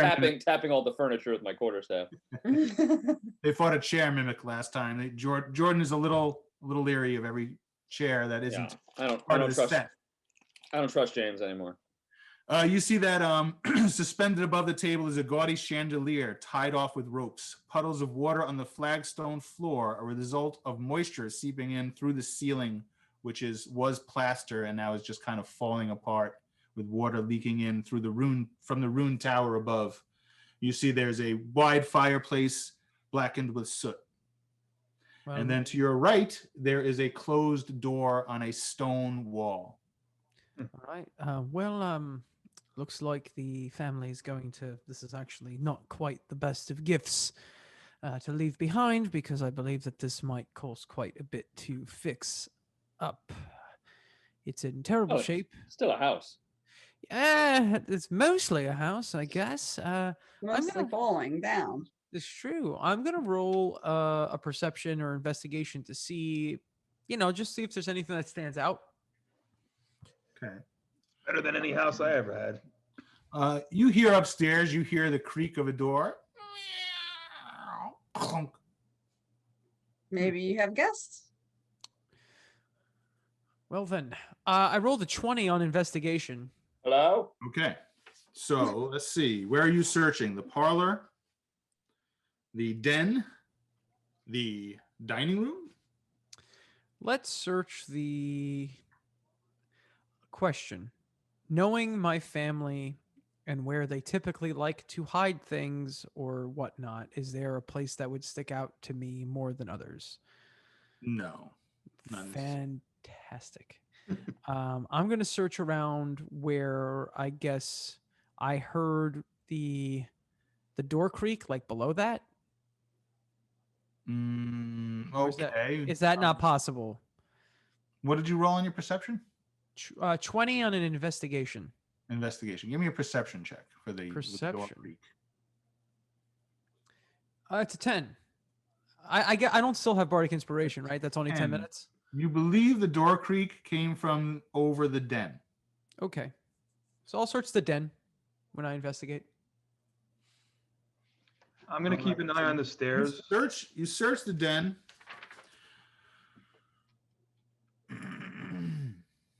Really, it's just the trophies on the wall. There's like I said, a area over the fireplace that looks like once a painting or a mirror or something hung there.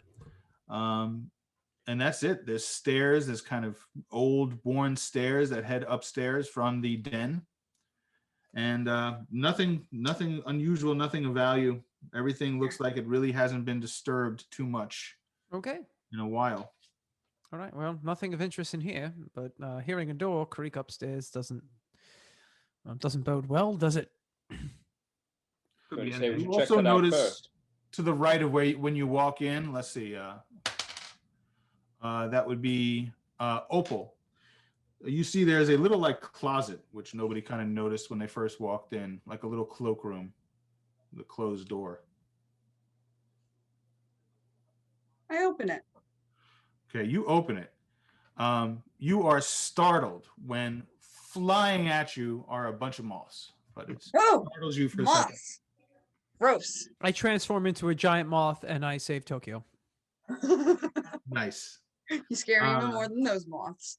Other than that, there's just rusty iron hooks. There's a shovel and a rake hanging in there, and a dusty old cloak draped over a hook. Oh, cloak. Is it black? Yes, it's kind of gray. You Okay. shake it, it's like Bradley, maybe you like this.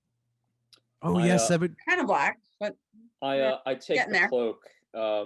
Having grown up in the Oaks household, I feel like this family might have kitted out this house with little secret places as well. So having not seen the closet until Opal found it, I'm just gonna like push around with my quarterstaff back there, see if there's a hollow wall or anything.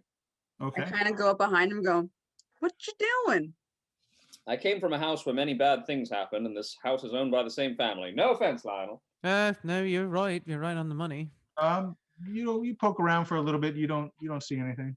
I have found that this closet is sadly uninteresting. I'm sorry, Opal. You may keep this cloak if you wish. No, that's okay. And I just throw it back in the closet. Oh no, but Radley, it goes so well with your brooding. Thank you. Yes. When you throw it back into the closet, you hear a little ching, ching, ching, ching, and you see that there's a little rusty iron key fell out of one of the pockets. Oh, I go Pick pick it it up. up. Huh. Okay. Opal's got it. I wonder what this is for. A door, probably something that's Oh. locked. Here you go, Lionel. This is your house. Your I guess key. it's technically my key. I'm gonna take a look at the key. Does anything look familiar or unfamiliar? Does someone hear a cat? I think the cat was moving the door upstairs. Is that a cat or the door? Hmm. I go upstairs. Yeah, where are their stairs? Okay. So you start heading up the stairs. You get to a landing. And there are 3 doors, all of them closed off this landing. Just left, right, and center. Yes, basically one on each wall, and then the western wall is a couple of windows that look out, and you could see the little family graveyard that is overgrown out in the yard. Oh, I- lovely view of the graveyard. Yep, There's that's still a door downstairs that we didn't check, by the way. That is closed at least, if not locked. That is true. well. Maybe we can see what this cat situation is We have a first. whole week, right? I feel this noise up here is urgent. We should really look at it. Yes, we heard it twice actually. So stands up. So Do we hear anything now, James? Not at the moment, no. All is quiet. all right, Shall we so try the left door? I think that sounds right. Okay, so there's a north door, an east door, and a south door. Which door would you like to try? North. North. Oh no, not north. Oh, it's the room We of death. chose north. So, what other character would you like to play, Jordan? Well, I was thinking of playing a little mouse with a button shield and a needle sword. Oh, okay. Well, I won't kill you then. All right. All right. So, the door opens easily, and you see that it is a study of some kind. Against the west wall stands a handsome roll-top desk, north of which 2 padded leather armchairs face each other. A fireplace carved with the image of wolves and stags, and draped over each chair is a wolf skin. A narrow spiral staircase. No, sorry, wrong room. No spiral staircase. I had to move that to accommodate my dwarven forge. I sense there might be stairs nearby. No, I'm kidding. All right. I will investigate the room. I'll roll an investigation this time. Okay. I'll follow him up and look around as well. I am rolling the best rolls of my entire career. This is the opposite of episode 1. And now that's the end. Right. This will be the end of it, as soon as I acknowledge it. So I rolled a 19. My investigation is a +5. It's 24. Nice. I built this room. I've just discovered I designed it. You did a good job. Yeah, the decorations, you like it? The wolf skin and the elk, I brought it all together. It's a pastiche of my style and flavor. Actually, that rug really brings the room together too.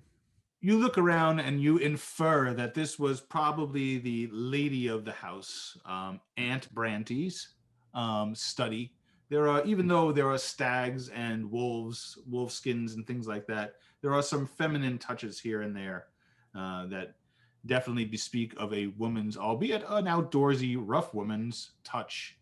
The roll top desk is locked. Oh, And I relay this to the key- party, and then I indicate to Opal and Lionel that the key may go to this roll top desk. Oh, well, maybe it's time to unlock it to see Too what's large. inside. Not the key, too large. This is not the Too key. large. It's too large, but maybe one of our Key is friends too might have a tool that might allow us to unlock the I lock. can try to unlock it. Yes, Grim, I didn't want to be presumptuous, but I thought maybe you could, I've done some locksmithing in my day. Yes, that's what I thought. That's the locks- word. Locksmithing. That's what they call it now, isn't it? Yeah, It that's is. the word for it. Locksmithing. All right. So, I mean, I do have thieves' tools. I don't actually know how to use them, but You do dexterity plus your proficiency modifier. okay. I get 18. 18 with ease. You like, oh, I've kind of never done click. Oh, yep, I think you got it. Luck. All right. So I'll slowly and gently open it and see what's inside. You see that there is a set of calligrapher's supplies in there, a leather-covered journal with a stylized wolf's head on the front cover. I pick up the journal and hand it to Lionel if he's there. Yes. You see it is written in a delicate hand. Was it a hand that I'm familiar with? You were too young, Okay. so no. Anything else besides that? You look around. There are some personal items. You find a little, like a locket, probably worth a couple of gold pieces. Maybe it's just I just give it to Lionel, and I just hand it to Lionel. Oh, well, thank you. Yes, this I guess this technically belongs to me in some way, shape, or form. Yeah, it looks like definitely a child's, more of a child's locket, like a young girl's. I pop open the locket to see if there's what's in it. It is empty. Oh, okay. Wonderful. So I'll keep that, and I'm going to take a look at the journal. Is the ink any good, or is it dried out? Let's see. It is dried out completely. All right. And the Okay. quill? The quill's in good shape? The quill's in good shape. Yeah, you can take the quill. All right. I will take the quill. There's sand, like a little box of Yes. sand. I'll take a little bit of that in case we want to write anything with some ink that we, improvise. You could take the entire set as in like a little box, so you could put the inkwell and everything in there, and take the entire calligrapher's set. It's All right. I'll probably- throw it in my bag, and then maybe later I'll ask Lionel if he wants it or if he doesn't mind if I hold it. it's Lionel, how long has this house been abandoned? about 10 years. About a decade. since your Are you uncle not died. concerned that no one has tried to loot it before? I believe that it makes the most sense that someone has definitely tried to loot it before, but No, most of the things are still here, is my point. I know. I'm actually maybe there was some sort of protection. I actually figured that Yes, we would that's what I'm find it. afraid of. Yes, Protection especially. or haunting or infestation. Well, hey, listen, I did tell There's you a lot of moths. Perhaps if we try to take something valuable, we'll find out what's protecting this place. Yes, that might be true, or maybe there's a cat ghost. Just gonna say that. Ghost cat. You hear a child's laughter from somewhere in the house. Told you it was hot. Oh, that's creepy. Damn it. So yeah, I'm gonna. So what? I'm sorry. What does the journal say? If I page through it a little bit. Beware the child.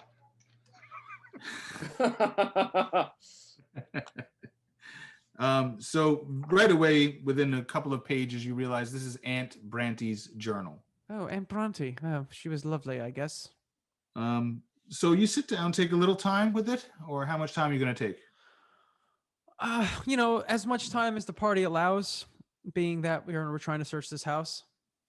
And we're not super patient. So just kind of flipping through, then kind of skimming. It's a lot about him hunting, about Uncle Branty hunting. She talks about how much he loves his trusty mastiff Brawn, and she quips sometimes. I think he loves that damn hound more than I. That kind of stuff. You see that Aunt Branty was not a happy woman. She felt isolated at the chalet, really preferred the trappings of civilization. Flipping through again, you see that she talks about her firstborn daughter, Selphine. And as you start to read, you realize Selphine was quite sick. She was born with some kind of malady, deformed, it would appear by the description. And as time passes, kind of the group is getting a little impatient, but you're now engrossed in this story of your aunt. And you see that she describes Selphine's death and describes it as merciful. Give me an insight check. Sure. Insight, sight beyond sight. 15. You don't know why, but you get this overtone that maybe your aunt had some hand in Selphine's death. I'm kind of disgusted, but continue on. And then, you kind of skip through a little bit, and then you come upon some very hastily written, obviously written in great distress. And at this point in your aunt's life is when her daughter, Haluth, died. The 9-year-old daughter killed on her 9th birthday by a wolf while out hunting with her father. A little coincidental, right? The Baroness doesn't seem to blame her husband, or at least not outright. Okay. But both daughters are buried in the chalet's graveyard at the Baron's insistence. And in her final journal entry, the Baroness speaks of evil whispers in the graveyard and makes plans to leave the chalet, vowing never to return. Okay.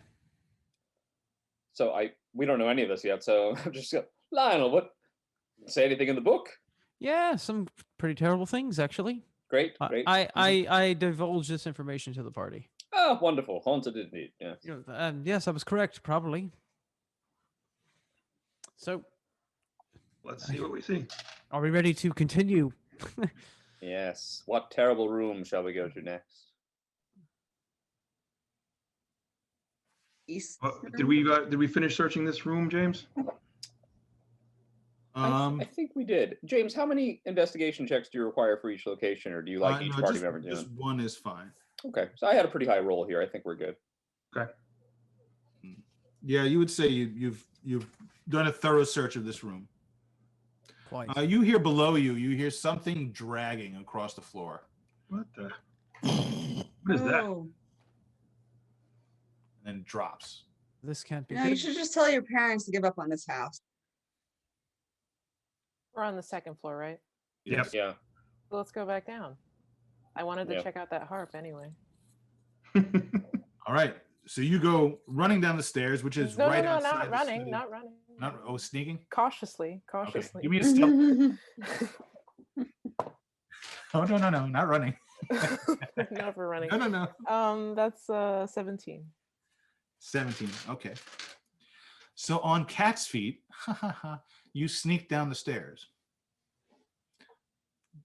Don't see anything. You don't hear anything. All is quiet on the 1st floor. You see one of those moths still fluttering around. It doesn't look like anything's been disturbed. I don't notice any traces of anything in the dust. Give me a perception check. Can I do an investigation? Investigation, sure. Okay, that would be a 19 then. Woo! Nice roll. You see the dust is definitely disturbed from where you guys tread. And now that you look at it, you didn't try to look before, but you get the impression that it's more than just you guys that have been up and down these stairs. But you don't see anything disturbed in the den all the way towards the fireplace that was all covered with cobwebs. Seems like nobody's been over there, and that's sort of where it sounded like the sound came from. Because when you went into the study as a group, you disturbed all the cobwebs and stuff, and now it's just what you disturbed. And where was that closed door down here? By the entry. Right by the entrance. Maybe we should check that out. Now that we're back down here. Well, the sound came from where? I'm sorry, I didn't quite. By the fireplace. The den. All right, and but I mean, Lionel was in the den, wasn't he? Yeah, I searched it. All right, you guys want to step into the den and see if what made the noise? Yeah, maybe I'll check out the fireplace. Yeah, I'll follow. All I'm right, there too. So, Yuri, you in? Sure. Grim. Yeah, I guess myself, and if she follows or goes alongside with me, Mira and I will go into the den first. Well, I'll go first if nobody else wants to. Stealthfully. Yeah, I have stealth. All right. Yeah, so we'll Grim, we'll go then. I'll go with you. give me a stealth check, Grim, and give me another one, please, Mira. I feel like it's like Mira and Grim like moving silently around the house, and then it's like 15. Radley, Lionel, Opal being like, "This place is disgusting. Look at this. Can you believe Guys are this?" like, "Oi, what's over there?" That was a 14 that time. And 15. 14 and 15. Okay, so you make your way quietly down into the first floor and over towards the closed door at the entrance. And Grim, your extremely high perceptive abilities catch movement out of the corner of your eye, and you see a raven fly out the window, out the front. Okay. Did you see that, Raven? Startled you a bit. Did you see that, Mira? See that, Raven? Mira? Yeah, I as, saw. Did I see the no. raven? No, you No, did not. it's too quick? You're pretty much oblivious to your surroundings. Well, I think I've been staring at the harp, just wanting to play it. Grim's passive perception is 10 points higher than yours. He's very perceptive. But did he see the harp? It's made of gold. I did see that. Yeah, you believe that harp is worth some money if you can get it out of here. It's very I just heavy. want to play it. Yeah. Might have to tune it. All right, so So the you make Raven your way to comes the out. closed door. It's open, or it's unlocked, I should say. There's no Okay. lock on it. You So we'll push it start- open. You Yes. look in. You see that it is a kitchen. As is often the case with estates, they'll often make the kitchen out of stone so that the place doesn't completely burn down if the kitchen burns. Good idea. The ghostly scent of meals past still haunt this kitchen, forever trapped in its wood of its tables, the soot of its hearth, and the grime in its pots, many of which hang from hooks about the room. Almost everything you would expect to see in a kitchen this size is found here. Dish-filled cupboard, cleaning supplies, cooking utensils. A mouse scurries across the floor, trying its best to avoid you. Okay. Quietly step in, look around, make sure nobody's waiting in ambush, stuff like that, and see what the source of the noise could have been. You don't see anything immediately that could have made the noises you heard in here, but you do see the dust is disturbed in here. This place has been used. All right, So so when you enter a little bit, you see there are some dirty dishes kind of piled in a little wash basin. Recent dirty dishes. I point to that. Yes, fairly recent. So there's still food particles on it. Yeah. All right. I think someone might be squatting in this house. Yes. Seems likely. Actually, not at all Mira, surprised. why don't you give me another investigation, Mira? That would be 15. 15. Well, you look around for a couple of seconds and you find some rations in a pot with a lid on it. You also find some cheese and some dried meats in a different pot with a lid on it. You would surmise that somebody has been here recently, and also they probably have put them in the pots with the lids to keep the mice out of them. Cool. Well, Lionel, I'm afraid that someone might be squatting in your house. You might have to take them to landlord-tenant court. Yes, I will actually contact An attorney. a solicitor as soon as I possibly can. Now, Anything else in this kitchen? Or did we find everything? We find everything. What kind of way is that to ask? It's hopeful. Search the room thoroughly, checking the floor. I'd actually like to try to pry up a floorboard, since Radley hinted that there might be something underneath there, and just check the room thoroughly. And do we find anything? That's it. That's all you find is some food squirreled away. If you do a thorough search, you find there's quite a bit of rations here. Uh-oh. So it might be multiple For people. how many people do we think that it might be? Maybe half a dozen for a couple days. Oh, Oh, wow. All right, there's enough food here for Or a bunch of one people. person for like 10, 15 days. Yeah. Can I- we tell, like, based on the dust that's been disturbed or the dishes in the sink, how many people might have been here? Like, What if was the- your investigation roll? Oh, I forgot. Was it a 15? 15. You'd say somewhere between 3 and 10. It's a wide range. I turn into a bear and eat all the food. Perfect. Dude. That's the best use of shape change I've ever heard. I know, it's pretty good, right? I'm going to. Oh, there's a pot of honey. Uh-oh. It's honey central, baby. Oh, but he can't get the last drop, and his face is just stuck in there. It's a tragedy. Oh, bother. Hear me out. Group Oh, of bother. druids. One turns into a bear. One turns into a tiger. One turns into a pig. One turns into a donkey. Good plan. I'm actually going to go search the den again. I'm going to investigate that fireplace a little bit more. Okay. That seems to have stood out to me as something that might be of interest, especially since we heard a sound coming from there. If there's some sort of passage or something like that. Lionel, have you tried the key on that locked on that door? The ground floor door was the kitchen door, James? Yeah, yeah. Is there another door, James, in the ground floor? Or That's it. For the first floor, you've explored it all now. Very good. Okay. All right, so, Right, so- an investigation of a 22 on the fireplace isn't going to give me anything, right? Santa Claus. No, that just seems like a fireplace. All right, hear me out here. We all heard the noise coming from here downstairs, correct? Yes. yes. But none of us saw anything. Well, I Yeah. did see a raven and it flew out, but that seemed like a larger noise than a raven. Ah, well, what direction did it fly out in? James, Front window. front window. Well, I look over at Lionel. The devil hath the power to assume a pleasing shape, my friends. I suggest we go to the graveyard. I think that sounds capital. And I'm going to the closet. I'm picking up that shovel we saw before. I'll pick up the rake. All Were right. there other windows it parking could now? have flown out of, though? Like, is it, like, could it have flown out a different window, or was the front one the only option? Well, Is he the saw it grave- fly out the front window, but there are other options. So- I was just wondering if it really was going towards the graveyard, but I guess maybe. No, the front of the house does not face the graveyard. No. They're just winging it. Before we leave, I'm going to play the harp. I'm winging it. I'm just going to play a soothing, calming ghost song. Give me a performance. Spooky, spooky skeleton. Something mournful and sad. Okay. 23. Ooh, Them green yeah, girls I'm- come out to socialize. Yeah, something like that. It's like the song so that I they rolled a- play in the Spirit Halloween commercials. I decided a 10 would be the harp is in tune. So it is, I rolled a 5. So we're going to subtract 5. Even out of tune, you rolled an 18. So you sit Okay. down, and despite the fact that the harp is badly out of tune, you play it beautifully. Oh yeah, it's like that famous piano concert where the guy was playing on the broken piano. It's just like that. I just like that.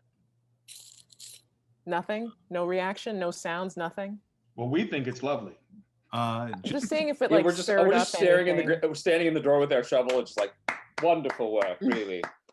Just a pregnant silence in the house. Nothing. No laughing children? Okay. All right, let's go. No laughing children. Well, we still have 2 rooms upstairs that we didn't check. I And just a third really floor. want to go to the graveyard, you guys. I know. I can't imagine why. Getting a little creepy thing going on there. All right. So you make your way out the door and over to the graveyard. Time to dig up your Uncle Brandywine or whatever his name is. Brandifo. It's That's it. Brantifo. it's All right. Brontifo. A 7-foot-tall wrought iron fence encloses a small graveyard south of the chalet. Set in the north side of this enclosure is a gate with the name Brandyfoe, worked into an arch above it.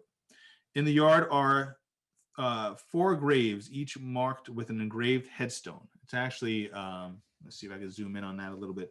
It's like 3 large sarcophagi and 1 small grave.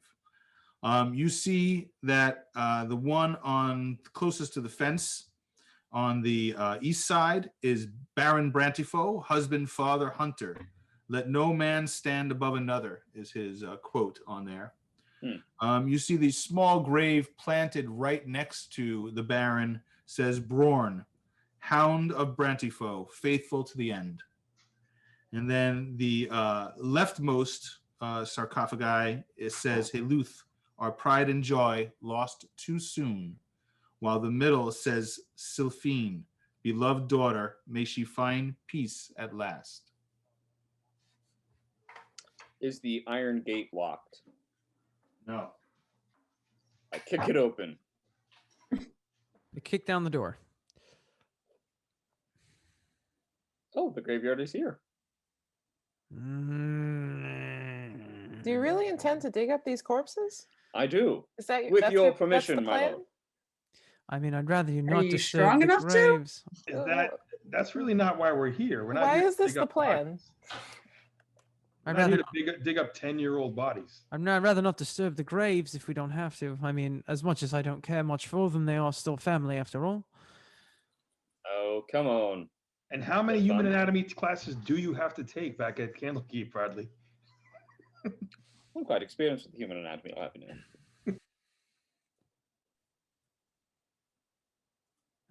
He just declared his major as necromancy, so I think that's the main reason. He's very excited. That's what's going on here. Also, Jim put a shovel in a game with a graveyard. I did not. What do you absolutely said there was a shovel. The module did that. I did not do Oh, I beg my pardon. that. Well, the module put a shovel in a game with a graveyard. Blame Right. Christopher Perkins. will. I'm Oh, I going shall. to investigate the graves. I'll start with the Baron or the Lord, Brandifoe. Okay. I would like to poke around as well and look for anything unusual. My luck hath run out. a 12. Do you actually try to push the heavy stone lid off the sarcophagus? No, for now I'm just looking around. Yeah, I'm trying to see if anything looks recently disturbed. Yeah, I'm just actually looking around for things like that, like weird things that would stand out, something unusual. Scratch marks. I'm standing there going, this is so strange. Why? Why are we even Why? here doing Because this? we are investigating a haunted house and the graves are sitting next to it. But Can I I mean, look that's not so uncommon. She's right. Can I look for footprints going to and from the graveyard that are not ours? Yes. Investigation. Oh, that's not great. Let's see. 11? Cannot tell. Doesn't seem to be. Who was looking at the actual graves? That was you, Jordan? Or that was And John? me. I Both think we all are. was as well. So I'm by what do the you gate think, watching them. Give me an investigation and roll it with advantage because Lionel is helping. 20 something. 20. Where is it? 23. Okay. You do notice that Sylphine's grave seems to have been opened more than once. Lionel, come here. Yes. This grave that says it's Selphine seems to have been opened at least one time after burial. Wonderful. Maybe we should, unfortunately, see what it looks like inside there. Ah, so you're going against your earlier declaration that I could not disturb the bodies, and I'm coming No. over with the shovel. How long ago does it look like it was disturbed, James? With that roll, it's been a while. It looks because some vines have grown over the sides and on top. So those are not broken. However, it does look like this thing has been opened more than once in the past. And not sealed correctly, I imagine. Yeah, it's a little askew. Yeah. All right. Hmm. Well, would you like to meet your relative? She's got it. She's my cousin, right? It's shovel time. Yes, it's your cousin. Yes, it's sharpen thy shovel. I strike the earth. Now, this was the one that was perhaps maybe put down as a mercy because she was deformed. Is that what the diary says or the journal says? Yeah. Okay. All right, let's search it. Is she in one of the stone sarcophagi, or is she literally buried? She's in the stone sarcophagi. I'm gonna try to pry up the lid with the sorry, not the shield. The I shovel. as he's doing that, I go in my bag and quickly pull out a small crowbar. All right. So Oh, even better. You give me do it. athletics with advantage, John, because of the crowbar, and also because you have some help of a very strong wizard. All right. All right. All right. So where's my? Yeah.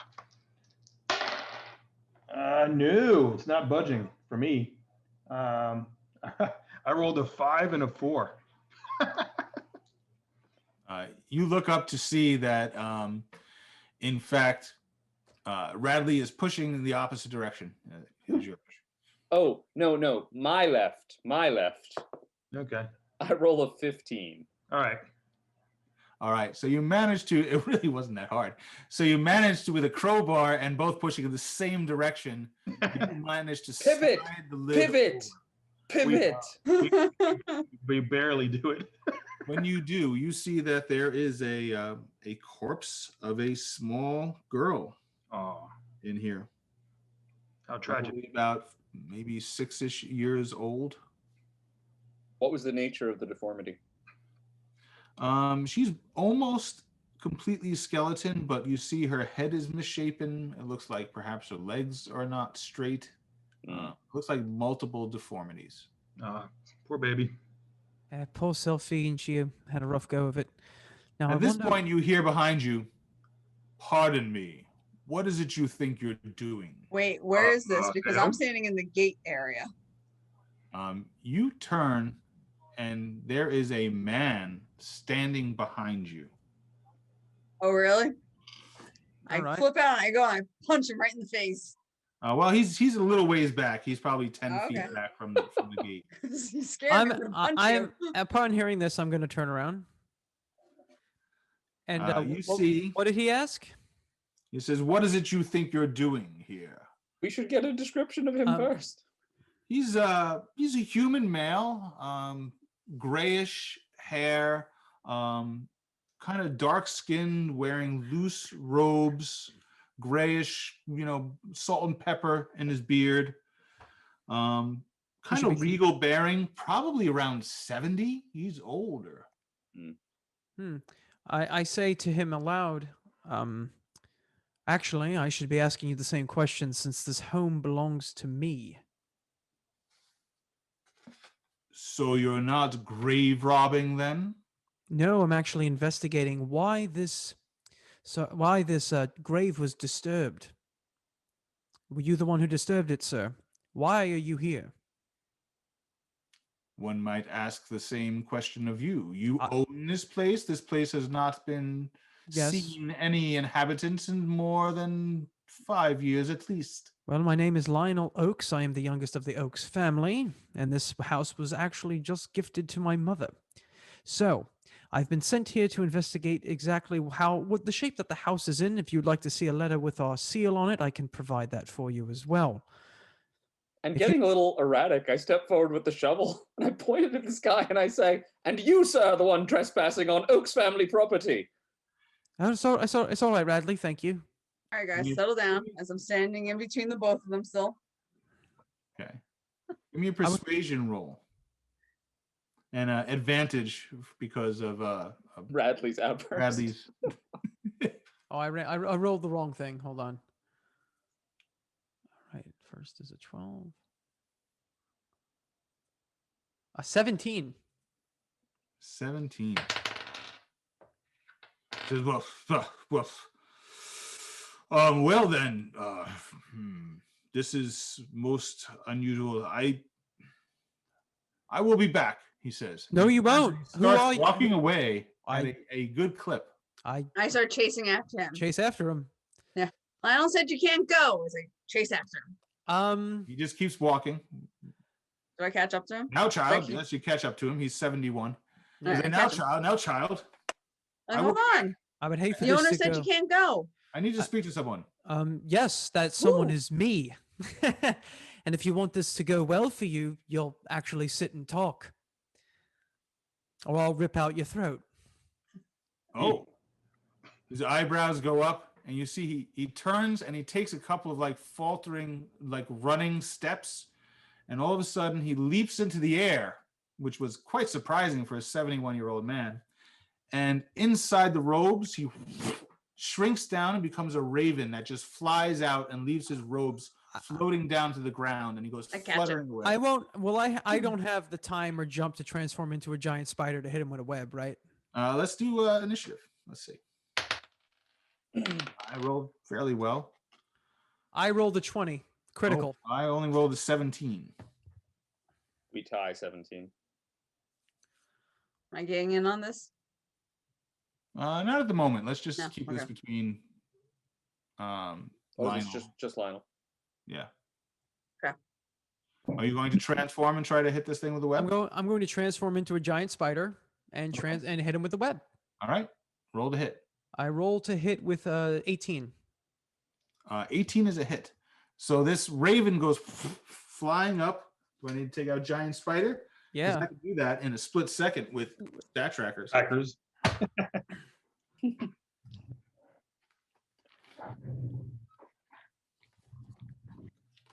Giant spider.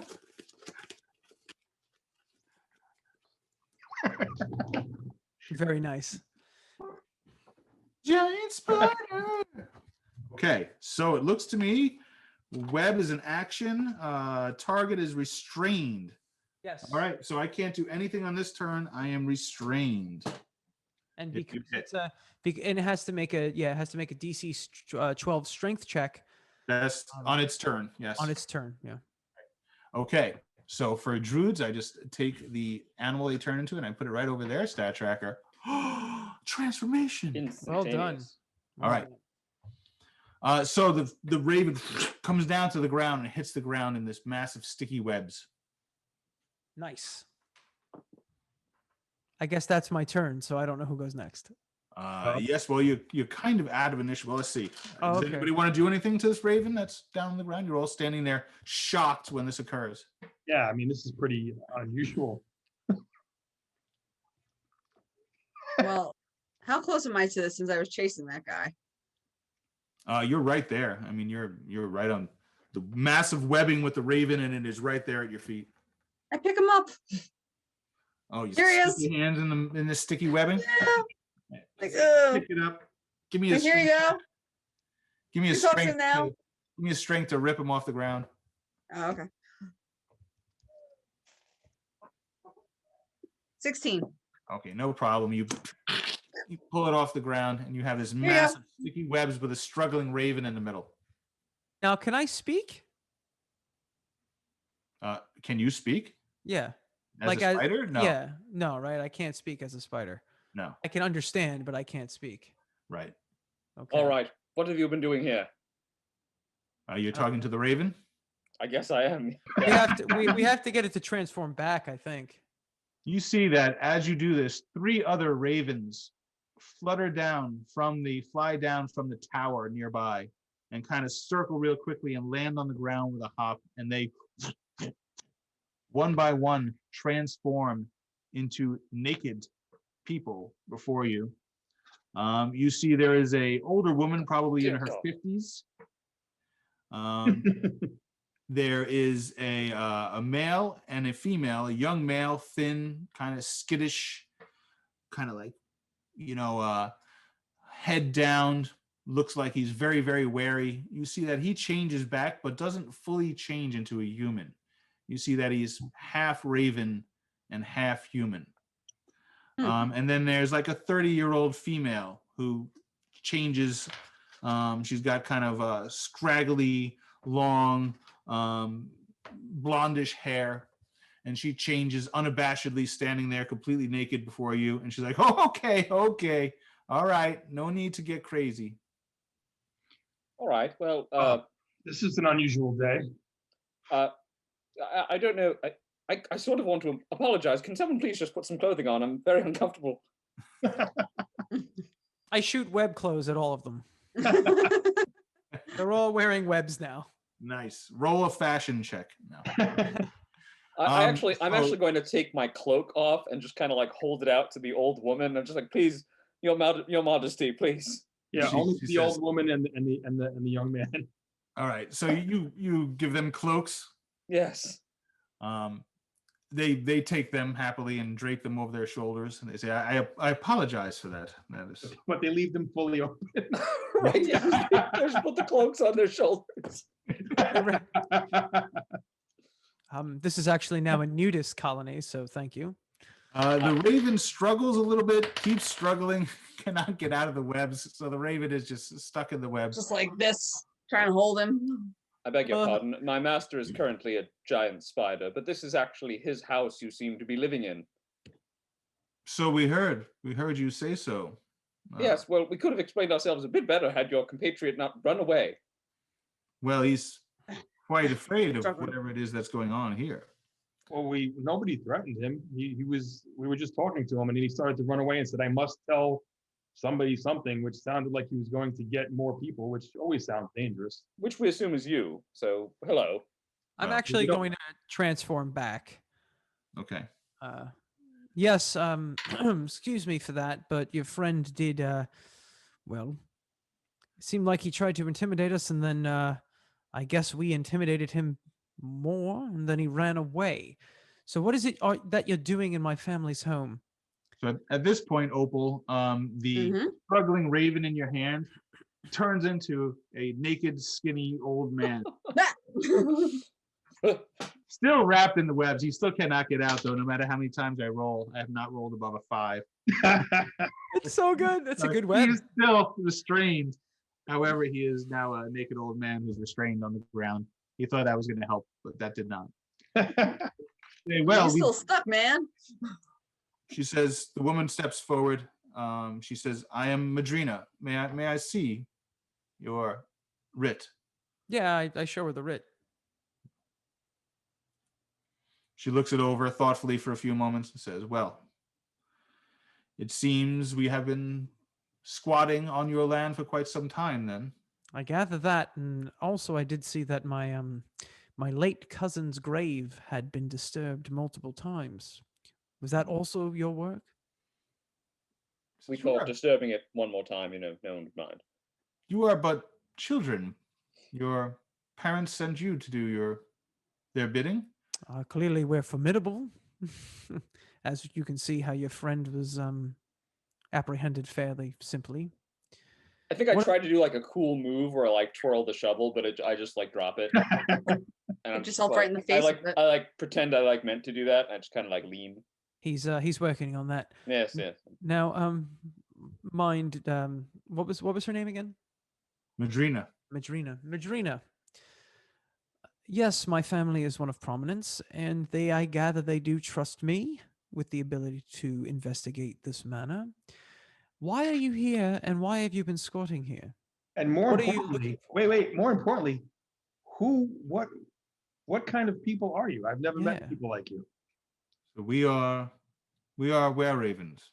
Wow. Oh, We are known as the Red Sash. Says normally we'd be wearing red sashes, but well, clearly. Yes. Is this some Is- sort of Well, it is a thing? pleasure to meet Were Ravens for the first time in my life.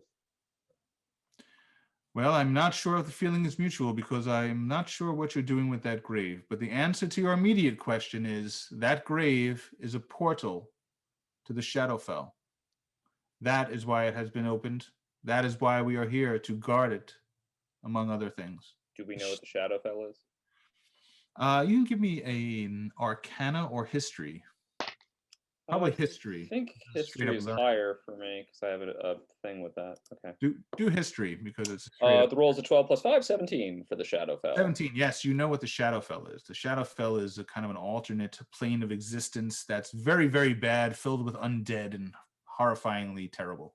I love the Shadowfell. Yes. I proudly define what the Shadowfell is for everyone. So Grim and Radley have vastly different reactions to the Shadowfell because Grim is like, "Oh, that's not good." It is a wonderful place, full of intrigue and mystery. I'm just like, another portal. It is Oh, a great. it is a dangerous place. Now, so you've been guarding. Among other things. Hmm. Hmm. We heard a child. Is there a ghost here? Oh, there is a ghost here, in truth, but Told you. that was us for the most part. Oh, We are quite capable of mimicking sounds and moving about the mansion undetected as birds flying in and out of the windows, making noise. Usually it scares off anybody who comes in, but you were quite persistent. Yeah, we're a bunch of stupid teenagers. So my question for you is: you said that you were here to guard the portal, among other things, and what might those other things be? Give me a persuasion roll.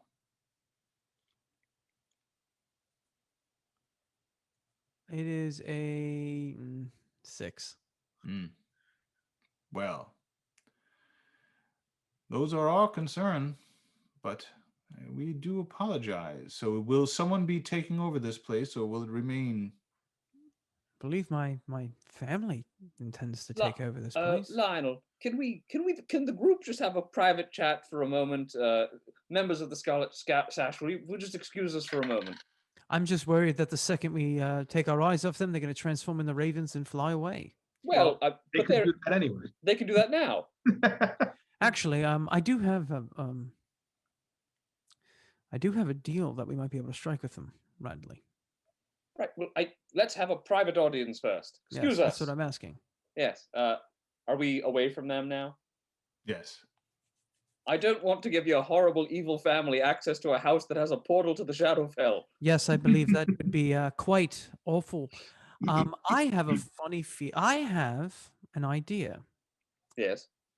We can always just lie to my parents, tell them the place is falling apart, that it is not worth the land that it sits upon, and that we can let the Scottish Sash group be indebted to us as a group. Yeah. Because quite frankly, I know what my family's all about, and I don't know if they know about the portal to the Dead Fell. Is it the Dead Fell? Is that The Shadowfell. Shadowfell. What is your family all Shadowfell. about that they would be interested in this? my family's really? I don't know if they're interested in undead. Really, they worship the hunt god Malar, and he's kind of an evil being.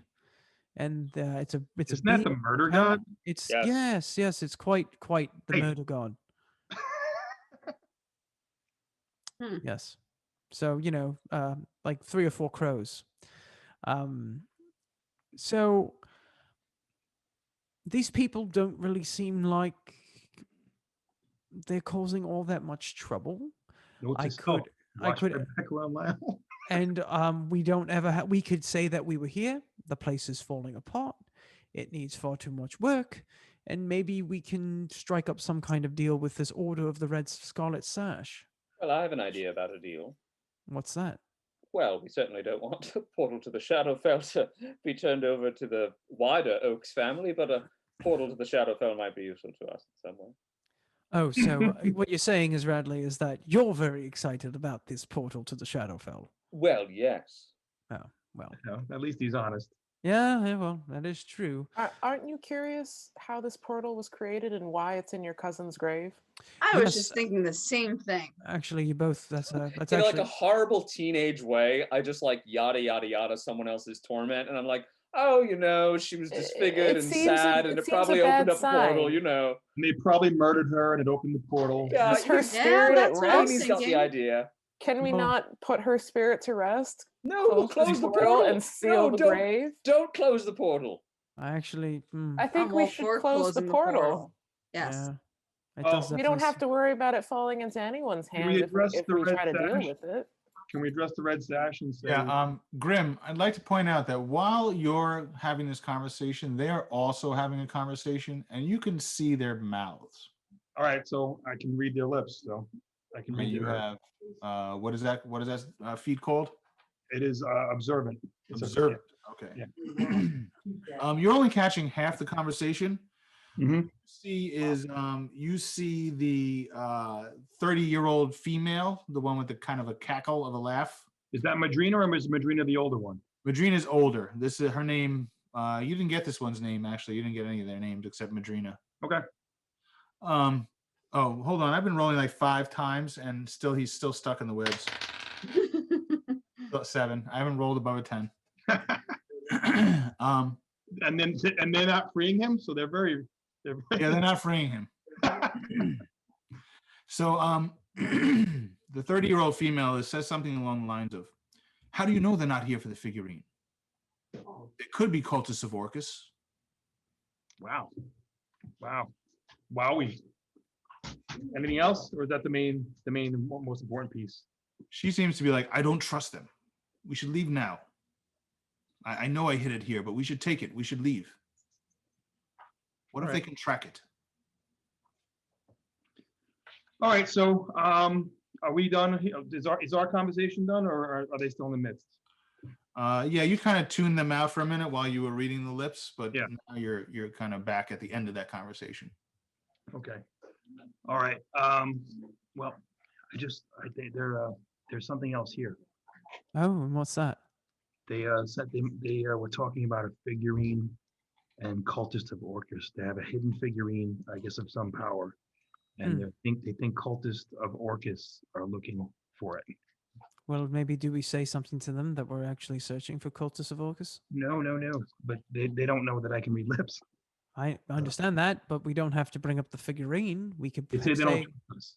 Well, Lionel, it's your damn house. What do you want the outcome They to don't be trust here? us. So maybe be persuasive and, welcoming. And Yeah, of course. tell them they could stay and they can caretake the place for you while we figure it all out. That's what I was actually suggesting earlier. Some of the Are folks you here. good at persuading people? to Not do things? great.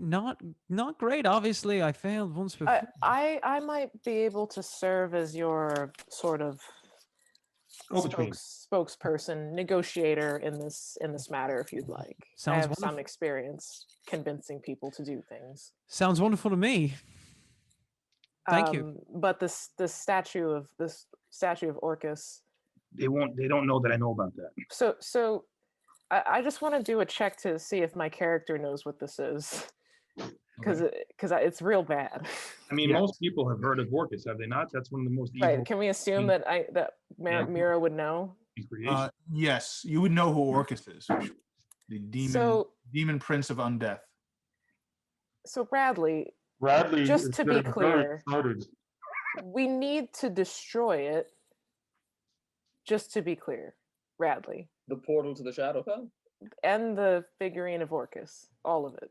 Well, do we know if it's a figurine of Orcus or if it's No. just a figurine that the followers of Orcus would want? Maybe it's Exactly. actually a figurine of good, and if it was destroyed, it would be okay. bad. I well, suggest we we take should it back find to the out. academy for further study. I actually think that's a great idea, Mira. And Radley. It is your house and your funeral. I mean, look, there's definitely a spot for me to be buried, so that's wonderful. Looking on the bright side. That's All right. right. So what is our plan then?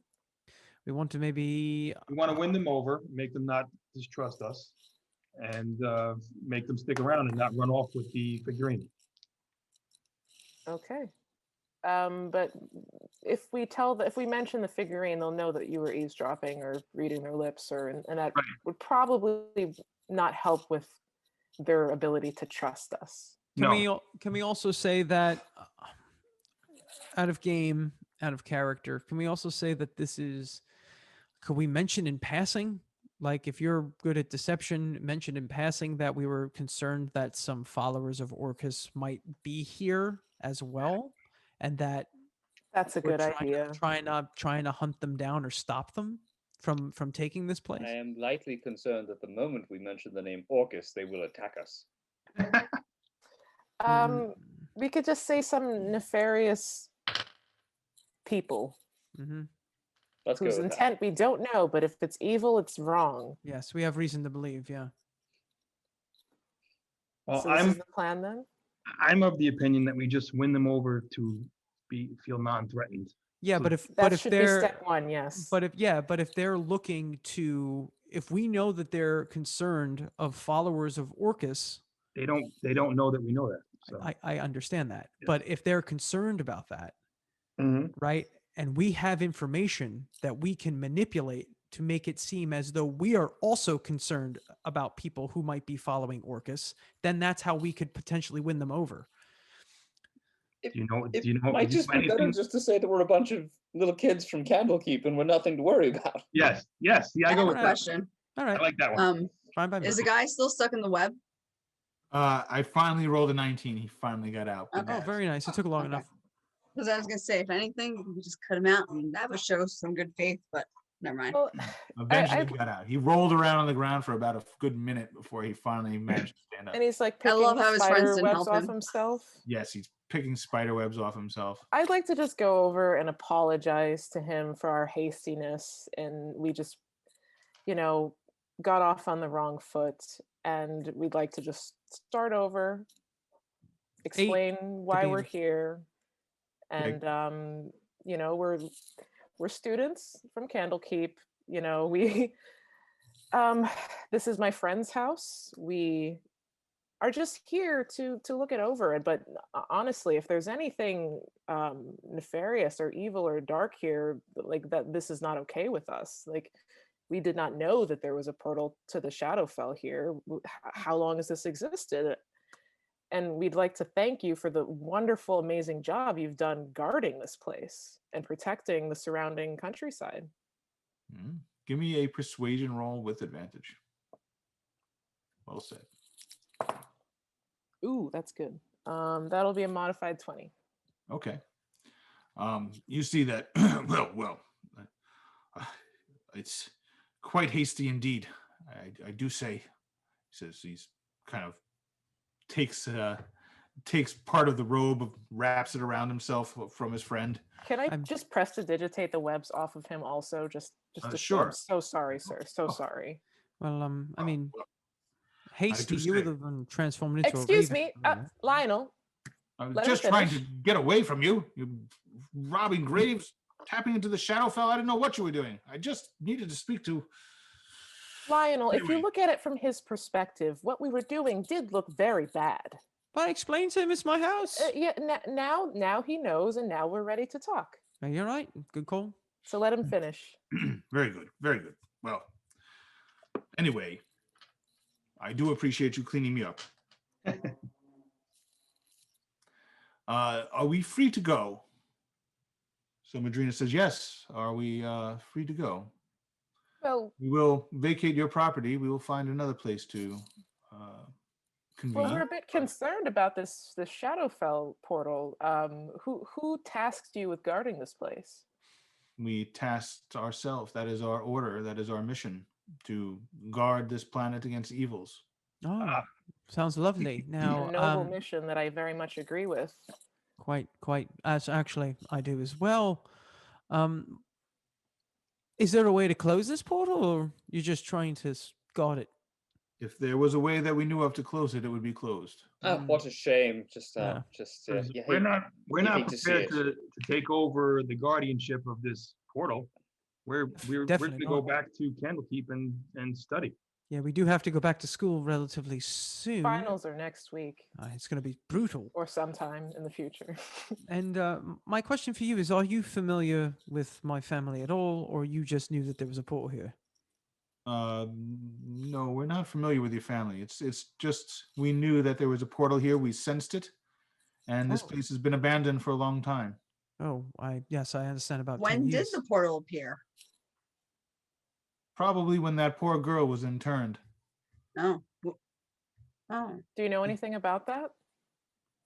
Lionel. No. We just sense that it is a tortured soul, and somehow our presence here has punched through into the Shadowfell.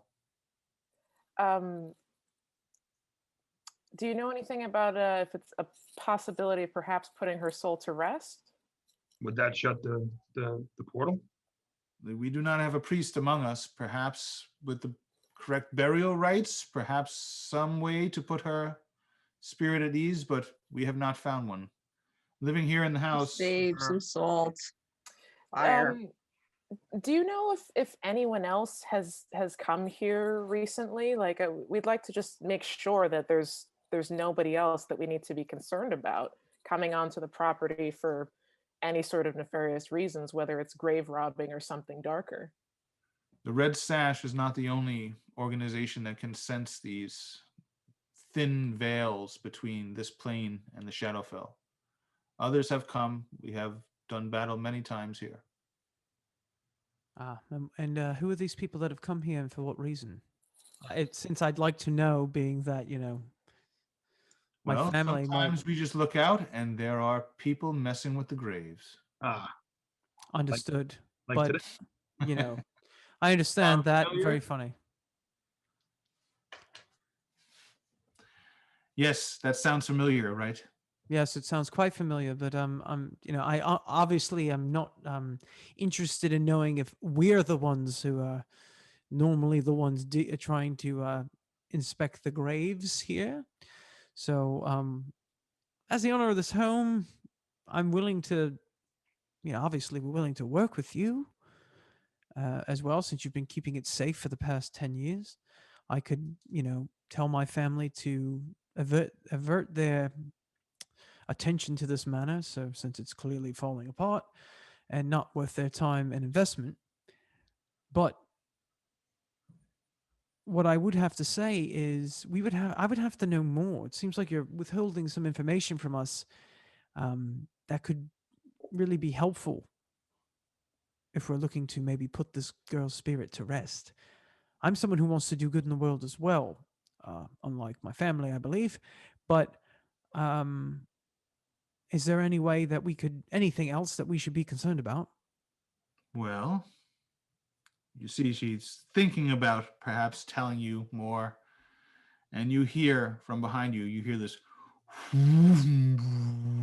noise, this kind of like low hum that you feel in your chest, and you feel the hair on the back of your neck stand up, and you turn around and you see that there's this green shimmering portal that opens up for a second, and you see striding through it these shapes clattering in rusted bits of armor.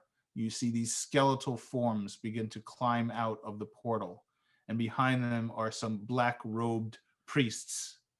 And you hear the woman, not Madeira, but the younger woman say, "See, I told you they were with the cult." We're definitely not with the cult, and we definitely have to fight these things. Yes, we do. All right, let's do some initiative. Hold on, let me pull back and get some miniatures on the table.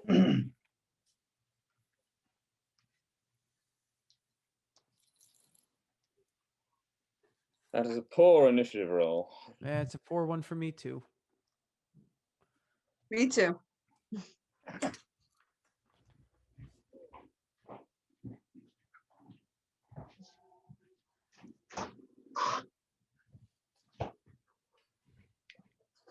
Trying to think of what's a good animal to transform into. Kangaroo. That'd be great. Mm-hmm. Can't go wrong with kangaroo. Nope. A raven, Absolutely. just to confuse the rest of them. I know, it'd be awesome. I'm trying to think because I think a lot of my stuff is like piercing and slashing. Oh, giant toad. That would be fun.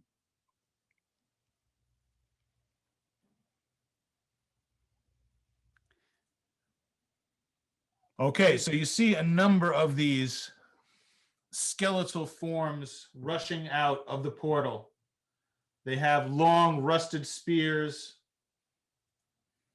A couple of them are bearing, a couple of them have bone short bows on them. That's not good. And you see there are also a number of robed forms.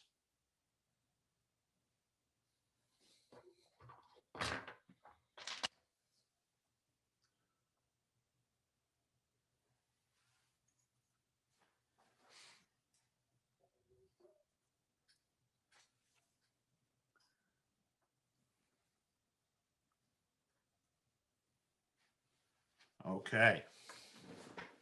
So here we go. We got some skeletons. We got some cultists.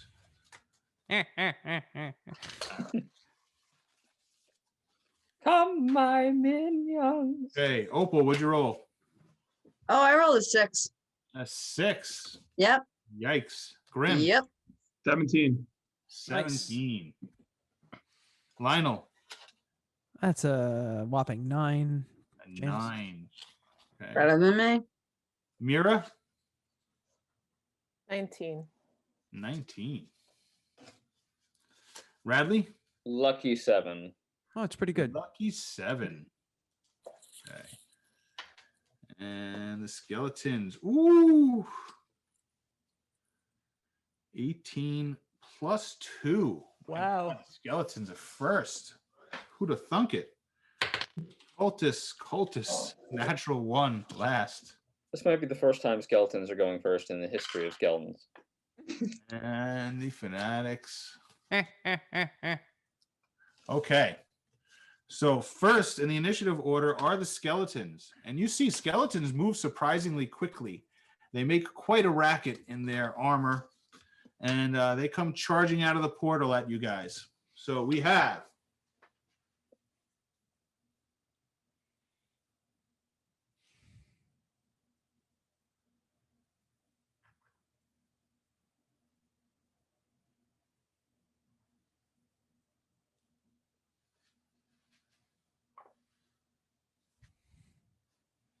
okay, so there's one skeleton on each of you, as luck would have it. The one on Opal attacks. That's AC 20 on Opal. That is a hit. So you take 4 points of damage as he jabs you with this rusty spear. Radley, one on you attacks, misses, comes in, swings wide with its spear, and you manage to duck underneath of it. That was AC 10. Lionel, you see this one comes up to you, it's shambling, its eye sockets are glowing with this green balefire, and you easily bring up your quarterstaff and just knock its attack away. Very nice. Grim, that one actually comes up to you and jabs at you with his spear. You try to jump back, but it hits AC 17. So it cuts through your leather armor into your belly, does minimal damage, 3 points of damage. And finally, one on you, Mira, comes up behind you with a spear and kind of swings the spear wide, AC 15, which is a hit. And you take 4 points of damage as you feel this gash across the back of your head and your fur just starts to soak with blood. Mira, you are first. You see that there is one behind you. It is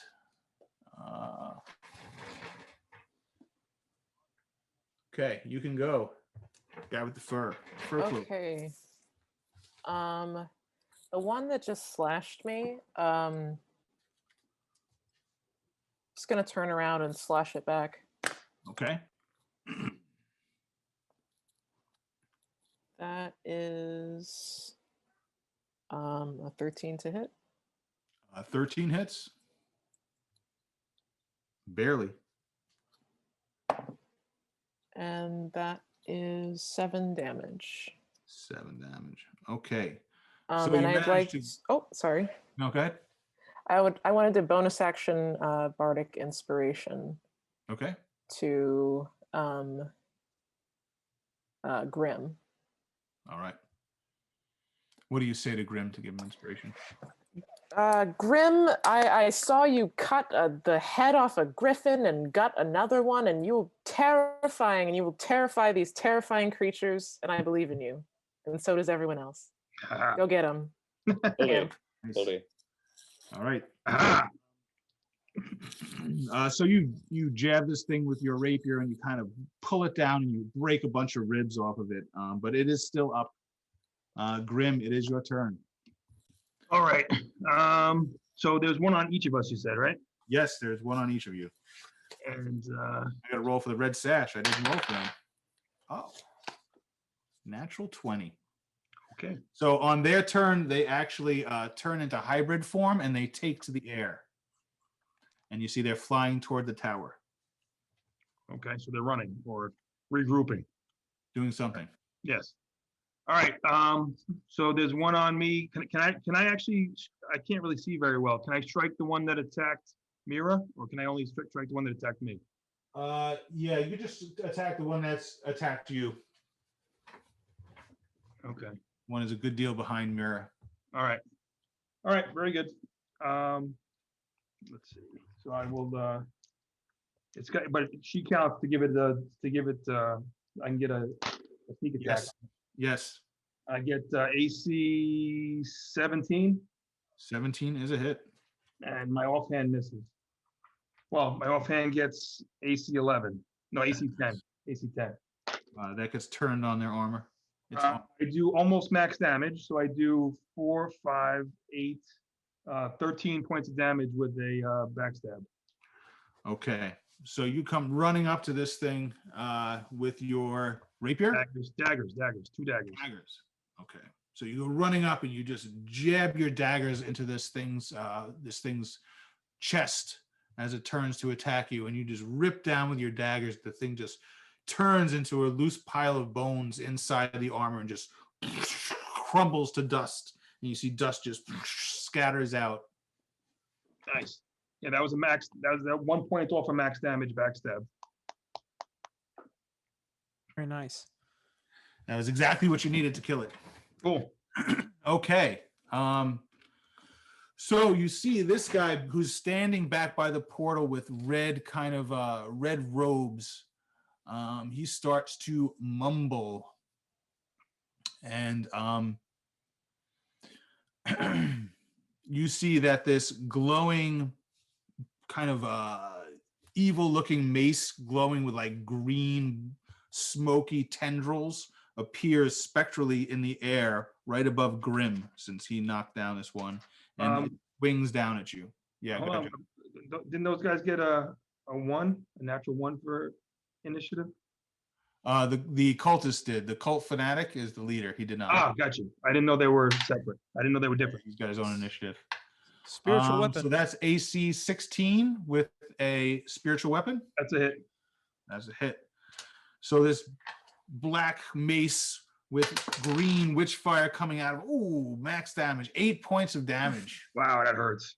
Yeah, slams you. You feel bones crunch beneath the weight of this spectral weapon. I almost dropped when I get to him. That is his bonus action. And then he'll just move back behind cover.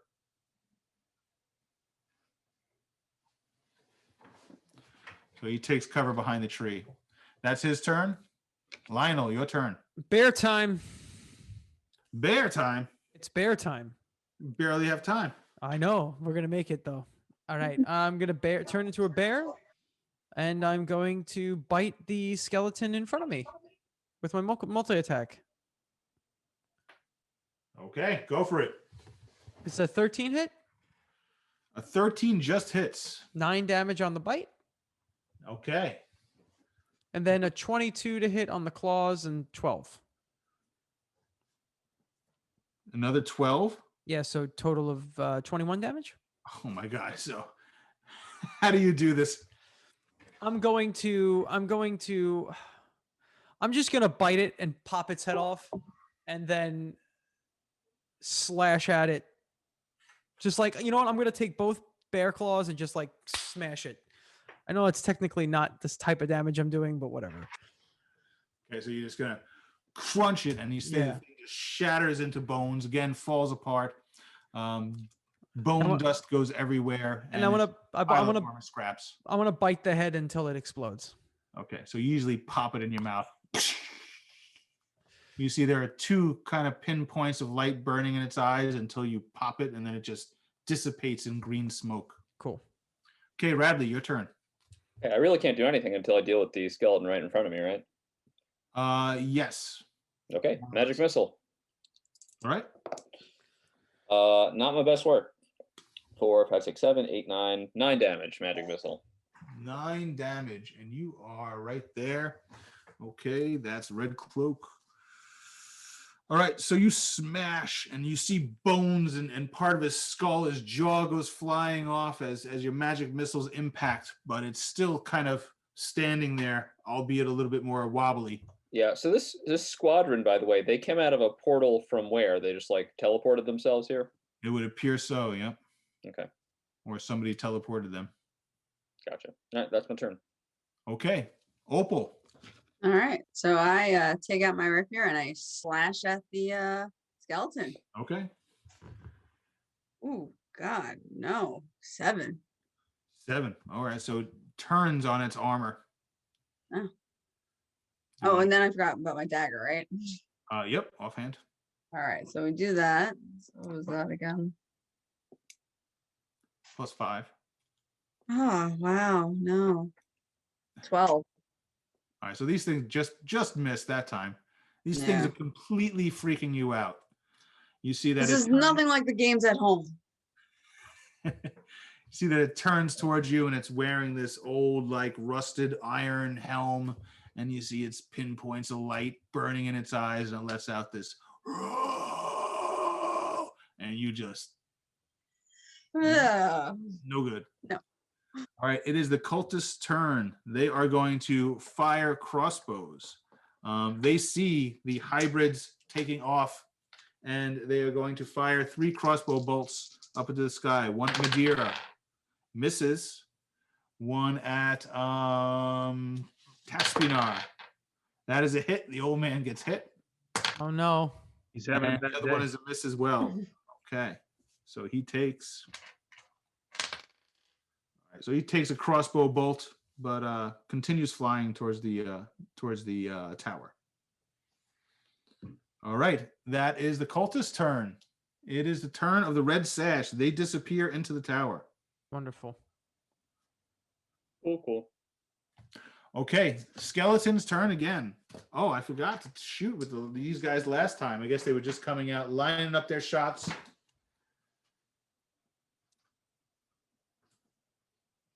Go. All right. So first, the 2 skeletons are going to take shots, and they're both going to shoot at the giant bear. Ooh, both hit. And you take 4 and 6, 10 points of damage. So 2 arrows sink to the fletching in your thick bear muscle. Oh, poor bear. There are 1 on Opal, 1 on Mira, and 1 on you, Jordan. Mm-hmm. So Opal, skeleton attacks, AC 17, another hit. Ooh, 7 points of damage. Oh, Brutal. 1 on. I think I'm going to attack you, Radley. That's AC 15. That's enough. Oh yeah. Oh my god, another max damage. That's 7 points of damage. Okay. Very bad. And there is 1 more who is on Mira. Natural 20. Oh no. God, how am I rolling so well? Oh, but almost minimal damage. 4, 5, 6 points of damage.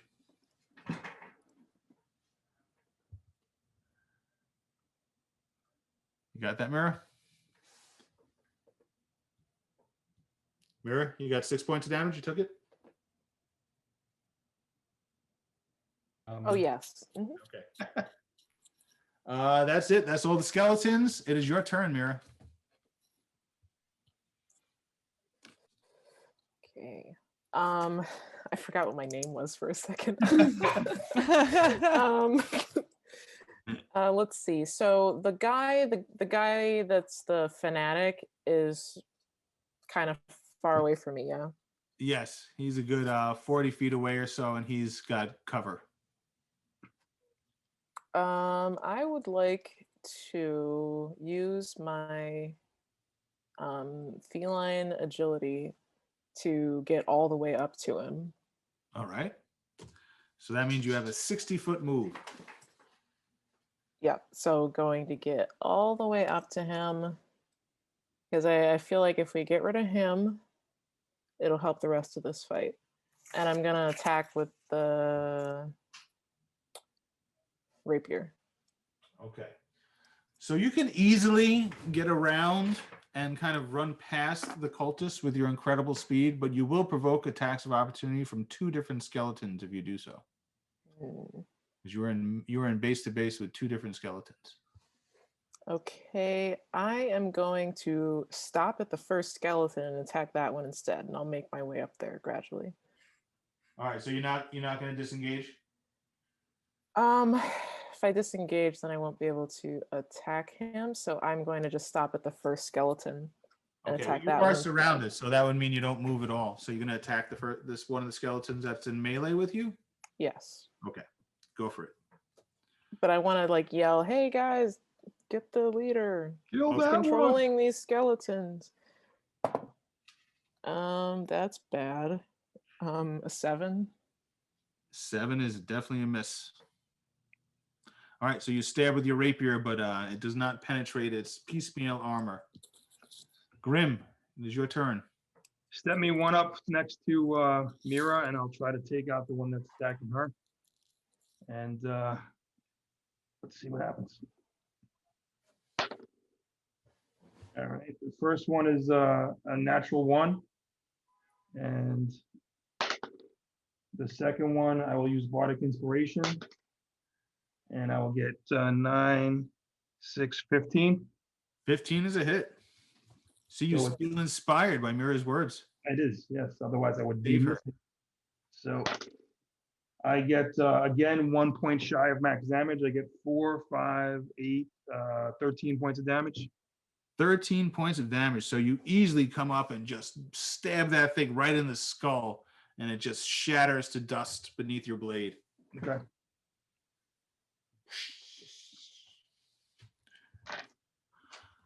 Okay, Grim, that was your turn. It is the Fanatic's turn.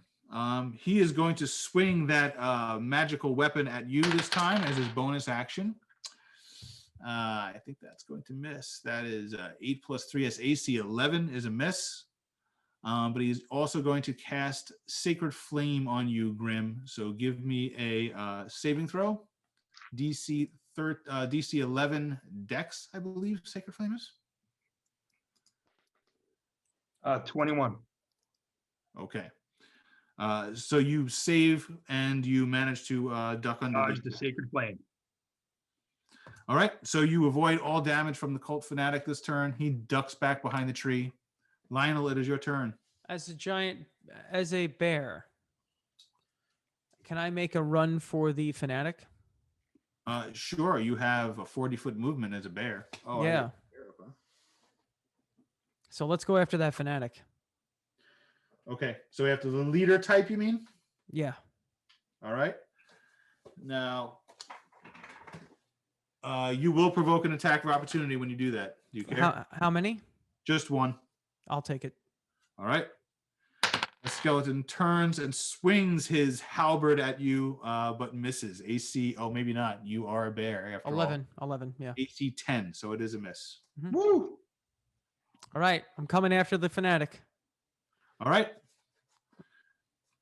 So you go charging in. You wind up having to, I don't know if you have to go by. Let's see. 5, 10, 15, 20, 25, 30. So you just make it into combat with the fanatic that was hiding under the tree. You see he's kind of like trying to get around the tree. He sees you coming. He's like, a bear! It's a bear. All right, you can attack. All right, I got a 21 on the bite. Woo! Woo. For Yeah. 11 damage. Ouch. And the claws are a 9. So. Okay. So you come in and he tries to jump around you. Actually, what AC was it? The second one was a 9. No, the first one. 21. 21. Yeah, even with his cover, you easily pull him out from behind the tree and you grab him by the leg and you're shaking him. He's like, ah! Love it. Radley, your turn. Who am I based with right now? You are in base to base with a skeleton with a rusty spear. Am I with an ally as well? However, that one did just take a swipe at the bear when it ran away. So you feel like in the moment you could probably step away and it would be distracted. Oh, okay. In other words, in game terms, it used its reaction just now. Gotcha. Who's the nearest ally? Nearest ally, you have both Opal and Mira behind you, squared off against one, and then you have Grim a few steps away too. Grim, you're fairly hurt, right? You're the character that's like in rough shape.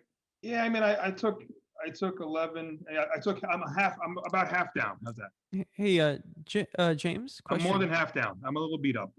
Okay. I got a little less spring in my step and maybe a little limp. Does he have to roll to the fanatic? Does he have to roll to see if he keeps the spiritual weapon around? Since it's concentration. Yes, concentration. And he just got bit. 18. So yes. All right, piece of garbage. In All right, fact, it's while- coming flying towards you now. He's like, Great. I say bring it on. It's "Leave buried. that thing over here." While the skeleton I'm based with is distracted after using his reaction, I'm going to move to Grim, and I'm going to pull out my potion of superior healing. All right. So Grim. Grim, you get back 6 plus 4 hit points, 10 hit points. Can I do that? Is that how it works? I just Yeah. moved and used it on you. He used his action to feed it to you. Oh, thank you. I didn't know you could do that. Awesome. So how That's many you get back? 10 hit points. Beautiful. Now I've got now I only have a scratch. It's only a flesh wound. Thank See? you, Radley. Thank you. I think the moral of the story is it pays to pay attention in alchemy class. Yes. That's right. And And- also, Grim is way more effective in this combat than me, so healing him was more important. I pass. And cantrip class, both of which I have gotten nothing out of. That's right. All right, Opal, it is your turn. Okay, so I'm in a little bit of a panic state, and I try to calm myself down by saying, WWKD, what would Kalen do? Keep fighting. So I go to slash at the skeleton. Okay. Oh yeah, I'm scared shitless. I didn't hit that. Dagger? Oh, dagger. Oh, I did better with that one. 18. 18 is a hit. All right.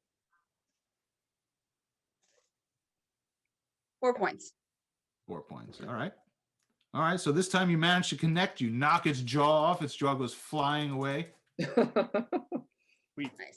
There you go. You can be hurt. You want to do anything else? You did your action and your bonus. Yeah, if I try to get away, it's gonna get me. So no. All right. So these cultists see the bear come attacking their leader, and they pull out scimitars, and No, they come to try to rescue their leader. this won't go well. Is their leader currently screaming? Yeah, he doesn't seem too happy. Oh, I forgot to fire with the skeletons again, didn't I? Yes, I did. Maybe They're they going had a to break. take 2 shots at the retreating were-ravens. Both miss, nat 1 and 8. Okay, so the cultists are going to attack with their scimitars. 3 of them attacking the bear. That's AC 16, AC 22, and AC 8. So 2 hits. Yeah. 2 hits with scimitars, which are D6s. I think so. That's cocked. 6, 7, 8, 9, 10 points of damage total. Okay, I'm still a bear. Still a bear. Just They're use frenzy to slashing get- away at you. You see some dark shapes flit out of the towers, and you see that the red sash in hybrid form have taken to the air, and you see they are all armed with crossbows. Oh, that's good. 4 of them fire down into the 3 cultists that are attacking the bear. 1 nat 20, 1 hit, and 1 AC 9, which is a miss, and 1 more shot. I'll say 3 of them hit, 1 on each of their hand crossbows, 1 on each cultist. Oh, oof. Okay. Oh my God, maximum damage on 2 of them. So they kill 2 of the 3 cultists, and the other one just takes a flesh wound. Hey, well, that's pretty good. I'll take We that. are ravens. Wow. Air support. Maximum damage. 8. Actually, no, 1 is still hanging in there. 1 is really mortally wounded. 1 is dead, and the other one just a flesh wound. Okay, that's the red sash's turn. It is the skeleton's turn. There are 2 bowmen left. This time they turn their attention. They see Grim standing right in front of them, kind of out in the open. And they take 2 shots at Grim. AC 20 and a miss. 6 points of damage from a arrow, a short bow arrow. That's rough. All right. And there is 1 in melee against poor Radley. Misses, AC 10. Nice. And there is 1 in melee against both Opal and Mira. So odds is Mira. Even, so it's Opal. I think that's going to miss. That's AC 12. That is a miss. Awesome. That is the skeleton's turn. Mira, it is your turn. You have 1 skeleton still fighting you. And Opal. So the one fighting me, and then there's a nearly dead cultist nearby also. The nearly dead cultist is way over here by the bear. Okay. And the bear's looking good. It's definitely all bloodied and cut up, but it's still a bear. I mean, I am still a bear. I'm proud. I'm looking pretty low. Are you barely a bear? I'm like somewhat. Let's go. I'm somewhat a bear. Can't bear it. This is All right, well, unbearable. in this case, I'm just going to attack the skeleton closest to me. Okay. And that is gonna be 12 to hit. 12 just misses. Oh, these attack rolls. And then I'm gonna healing words on myself. Okay.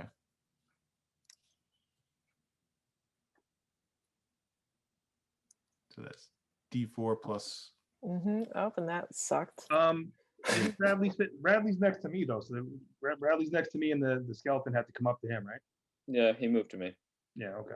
Just checking. I assume. No, I just want to know for Yes. tech. Right. Okay. So did that skeleton attack you, Radley? It did. It missed. Okay. Yeah. So it came over to you. Mira, you done? Yeah, I think so. Okay. So Grim, that skeleton is next to you indeed. All right. So I guess I'll be hitting that one. Do it. Do it. We have faith in you, Grim. Grim. Yeah, 2 hits. I got a 17 and a 25. Oh yeah.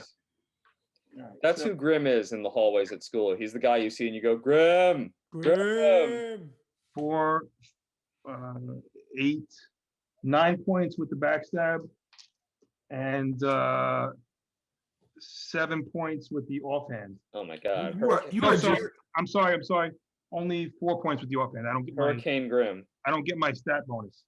you are a stone cold killer. So you just this one turns to dust as well as you beat it down with your pommel of your daggers. Okay, so that was your action and your bonus action. Move me next to.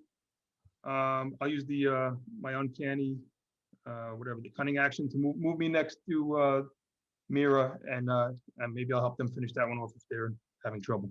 Yeah, you could use your movement to do that. You already used your bonus to attack with your offense. Yeah. Okay. Okay, it is the fanatic's turn. He is being mauled by a bear.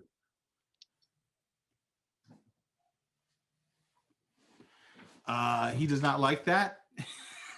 So he pulls out 2 daggers and tries to just bury them in the back of the bear. All right. AC 8, which is a miss, but AC 13 is a hit. Yep. And that is a dagger.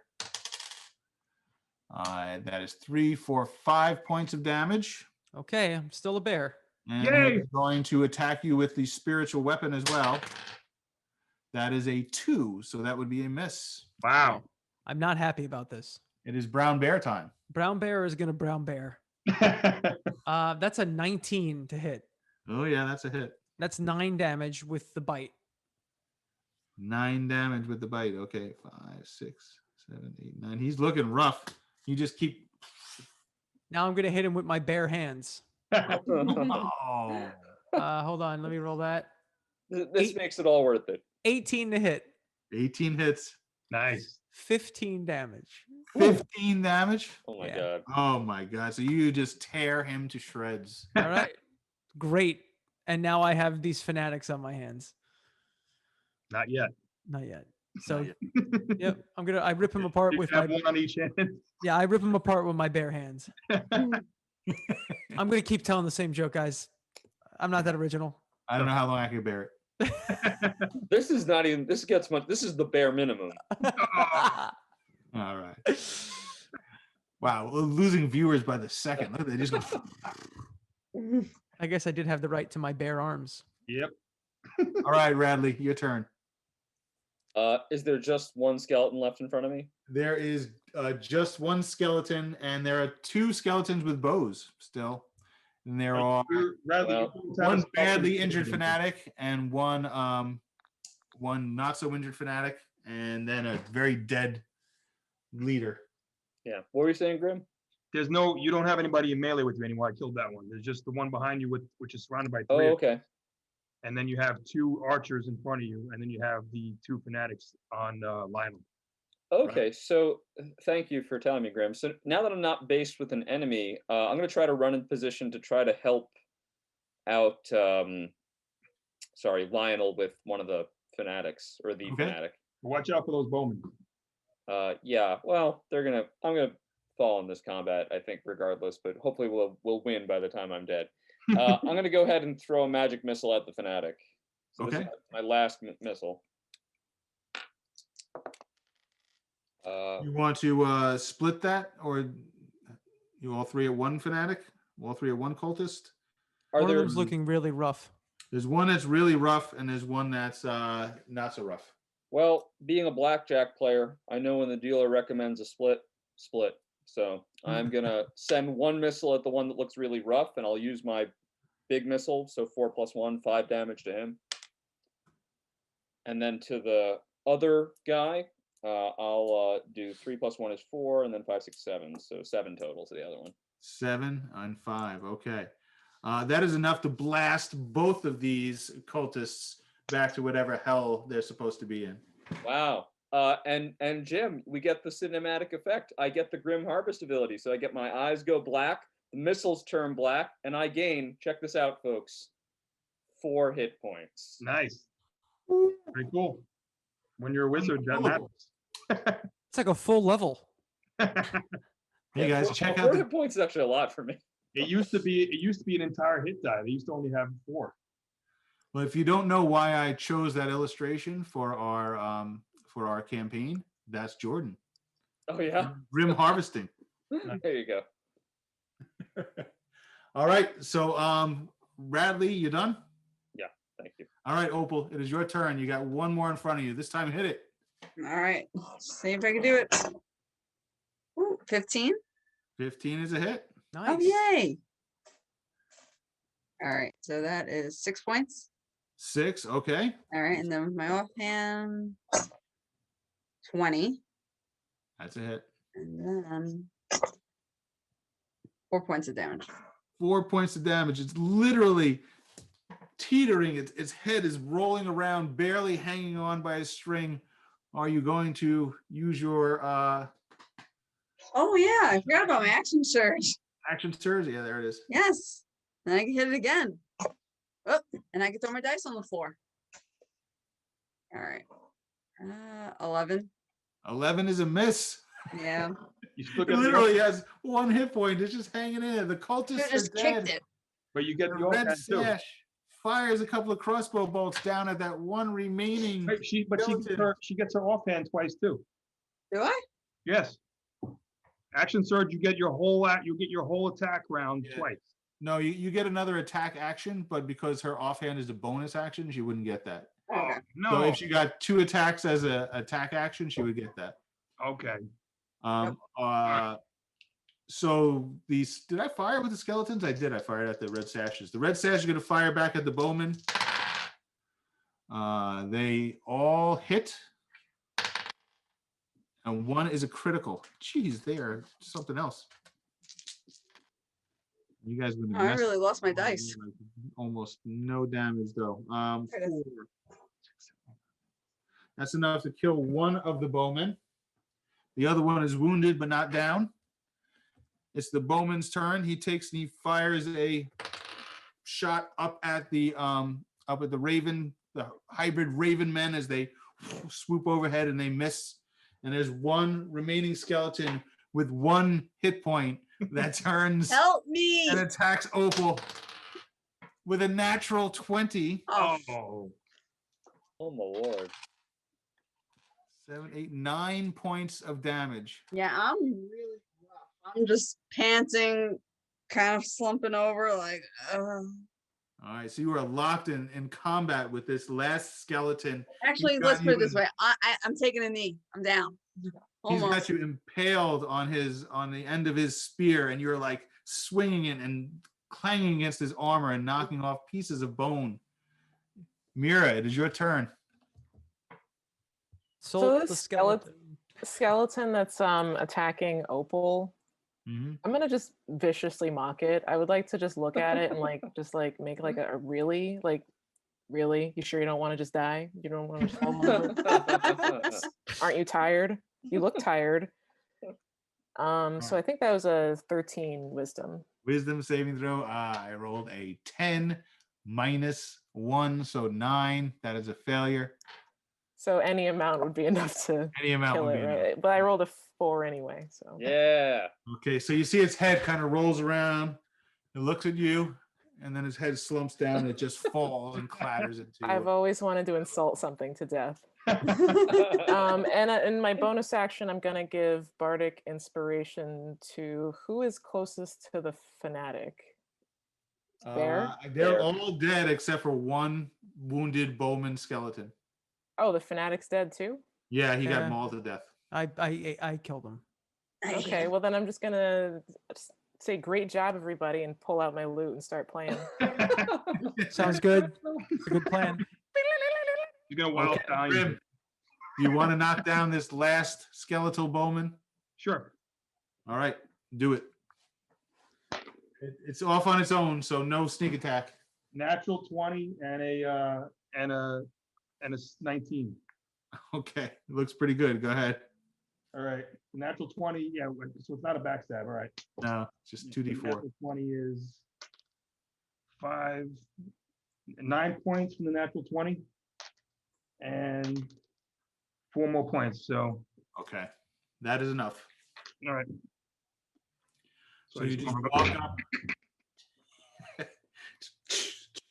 Just keep stabbing the skeleton until it stumbles backwards, falls to the ground. Very And nice. silence falls over the night once more. You see the members of the Red Sash come swooping down and land on the ground. And they transform once more. You see Madeira is standing there.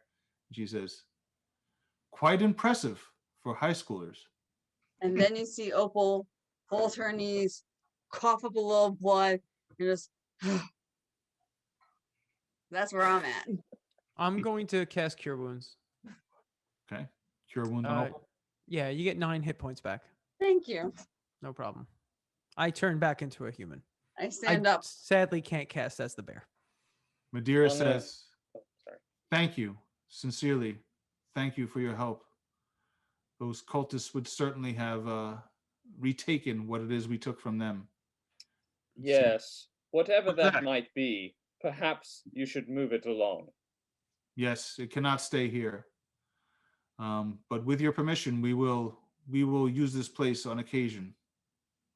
But does the portal to the Shadowfell need to be guarded at all times? We will always be watching the portal, whether we can stay here as a home base or not. That portal must be watched. Well, I'm actually more than happy to give you permission to stay here as often as you'd like. I can easily just tell my family that this place is completely inhabitable. And please come and go as you please. I'm just concerned that they won't believe me. But they told me to investigate it to see the shape it's in. So, I mean, if you'd like to fix it up a little, that might be nice. But in general, you What can. if they just keep scaring people away? They could also do that. That's also For fine. years. That's also fine. But yes, feel free to use it. I'll just go ahead and tell the family that, oh, well, not really a great place to set up shop. And Well, we are in your debt. good. There's a good chance that at some point in the future, we're going to need your help. Is there any way to get in touch with you easily? I'm afraid not, unless you have the magic to do so. No, I can transform into a bear among other things. Anyone else? Got the magic? Maybe just keep working on your transformation, and when you can transform into a bird, you'll be able to fly back here That's and deliver the message yourself. That's actually a great idea, Mira. Thank you. There is one thing perhaps that might be of interest to you. Oh yes, and She what might turns that and be? she tells the younger man to go get the Foot Locker. And you see that after a little while, he comes down the stairs, kind of struggling under the weight of this Foot Locker. And he puts it down. He says, she says, these things belong to your uncle. Oh, She kind of well, opens the Foot Locker. You see that the padlock had been broken. And inside, you see that there is a suit of studded leather armor, which she kind of takes out. And you see it's sized for a portly man. So certainly not anybody here would fit into it. But then she takes out a beautifully crafted crossbow that is set with like hunting scenes along the side. It's kind of like a very, very dark wood and a leather bolt case that goes along with it with 10 bolts in it. well, It is a heavy crossbow. wonderful. I'm actually not one who would use something like that, but I believe maybe Grim might find usage of this. No, Grim could only use a light crossbow. light He doesn't crossbow. have a martial. I believe Ah. the only person who could use it is probably Opal. Oh, Oh. Opal. I don't know if bards can use martial weapons or not. I Depends don't on the think board. so. Well, whoever can use it, please, it's yours. Because I'm not going to. I can try. Go for it, Opal. You have fired a crossbow before. Your father taught you. This is a beautifully crafted crossbow. You take one of the bolts out of the case and you put it in, and you fire at a nearby tree. You can go ahead and roll to hit. Okay. So for the still a 5, right? For a crossbow, you would be your dex is 3, so you're still +5 to hit. Yeah, I got a 10. 10. Well, you hit the tree, and you notice as soon as you hit the tree, the crossbow goes click and instantly reloads. Ooh, It rearms itself pretty automatically. sweet. That's it's great. automatic when you know it. So That's this great. is a crossbow, a self-loading crossbow. Mm-hmm. So basically, it eliminates the loading property for crossbow. So once you get multiple attacks, you could actually fire multiple bolts. Normally, you can't do that with a crossbow. Very nice. It is a heavy crossbow, so it is 1d10. Wow. It is a beast slayer, which means if you hit anything that is classified as a beast with it, it does an additional 1d8 damage. Wow. Very nice.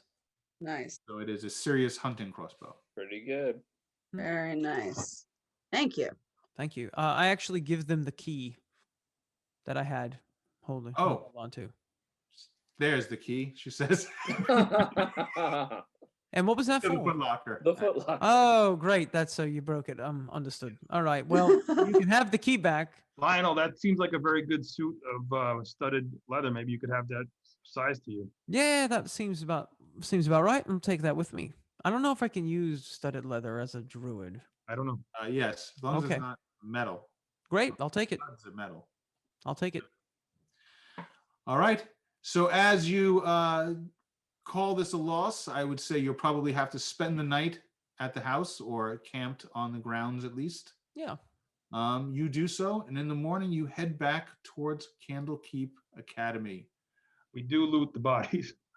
Yes, you loot the bodies. I was looting the Um, bodies before they flew down and gave us the the Foot Locker.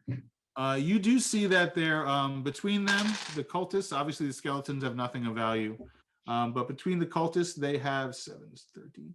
They have 18 gold pieces in silver and gold between them, and they each have a symbol of Orcus on Wow. a leather cord around their necks. Oh, okay. So that's like a bunch of them. 1, 2, 3, 4, There was 4 of them. 4 Orcus symbols. Okay. Before we leave, I'm gonna ask for my traveling cloak back from the older witch. Yeah, And, it's on the ground when they turn into all right. ravens. I take it back, and then I take my wagon wheel, and We I'll be also- on my way. We also make sure to shut the sarcophagus of the Yeah. child. Make sure it's securely shut correctly. Good. Okay, you hit the road and start heading back to Candlekeep. You will be back with maybe a couple of days to spare before you return to your classes. Wonderful. And on that note, we will wrap up episode 2. Excellent. Woo! Woo! Thank you. Nice. Nice. Thank you for Yeah. joining us, Nina. I hope you'll. Again? Nina, you're awesome. Thanks for Thank joining you for us. having Awesome. me. Thank So you. cool. Thank It you. was great to be on with you guys. Yeah. Very What an cool. Inspiration for the win, man. Definitely. Yeah, you guys did very well. You handled Yes. yourselves well. I'm glad you didn't try That was to kill key in me the taking out one of the creatures. What's Yeah. that? That was key in me taking out one of the creatures I was going to miss otherwise. Yeah. Yeah, no, I was happy that you used it. It's good stuff. I loved having it in our last campaign. It's Yeah, great. it's great. All right, everyone. Thanks for tuning in. If you did, we will see you next Sunday for episode 3. Ooh. Thanks, everyone. Thank you. Night. Good Good night. night. Night.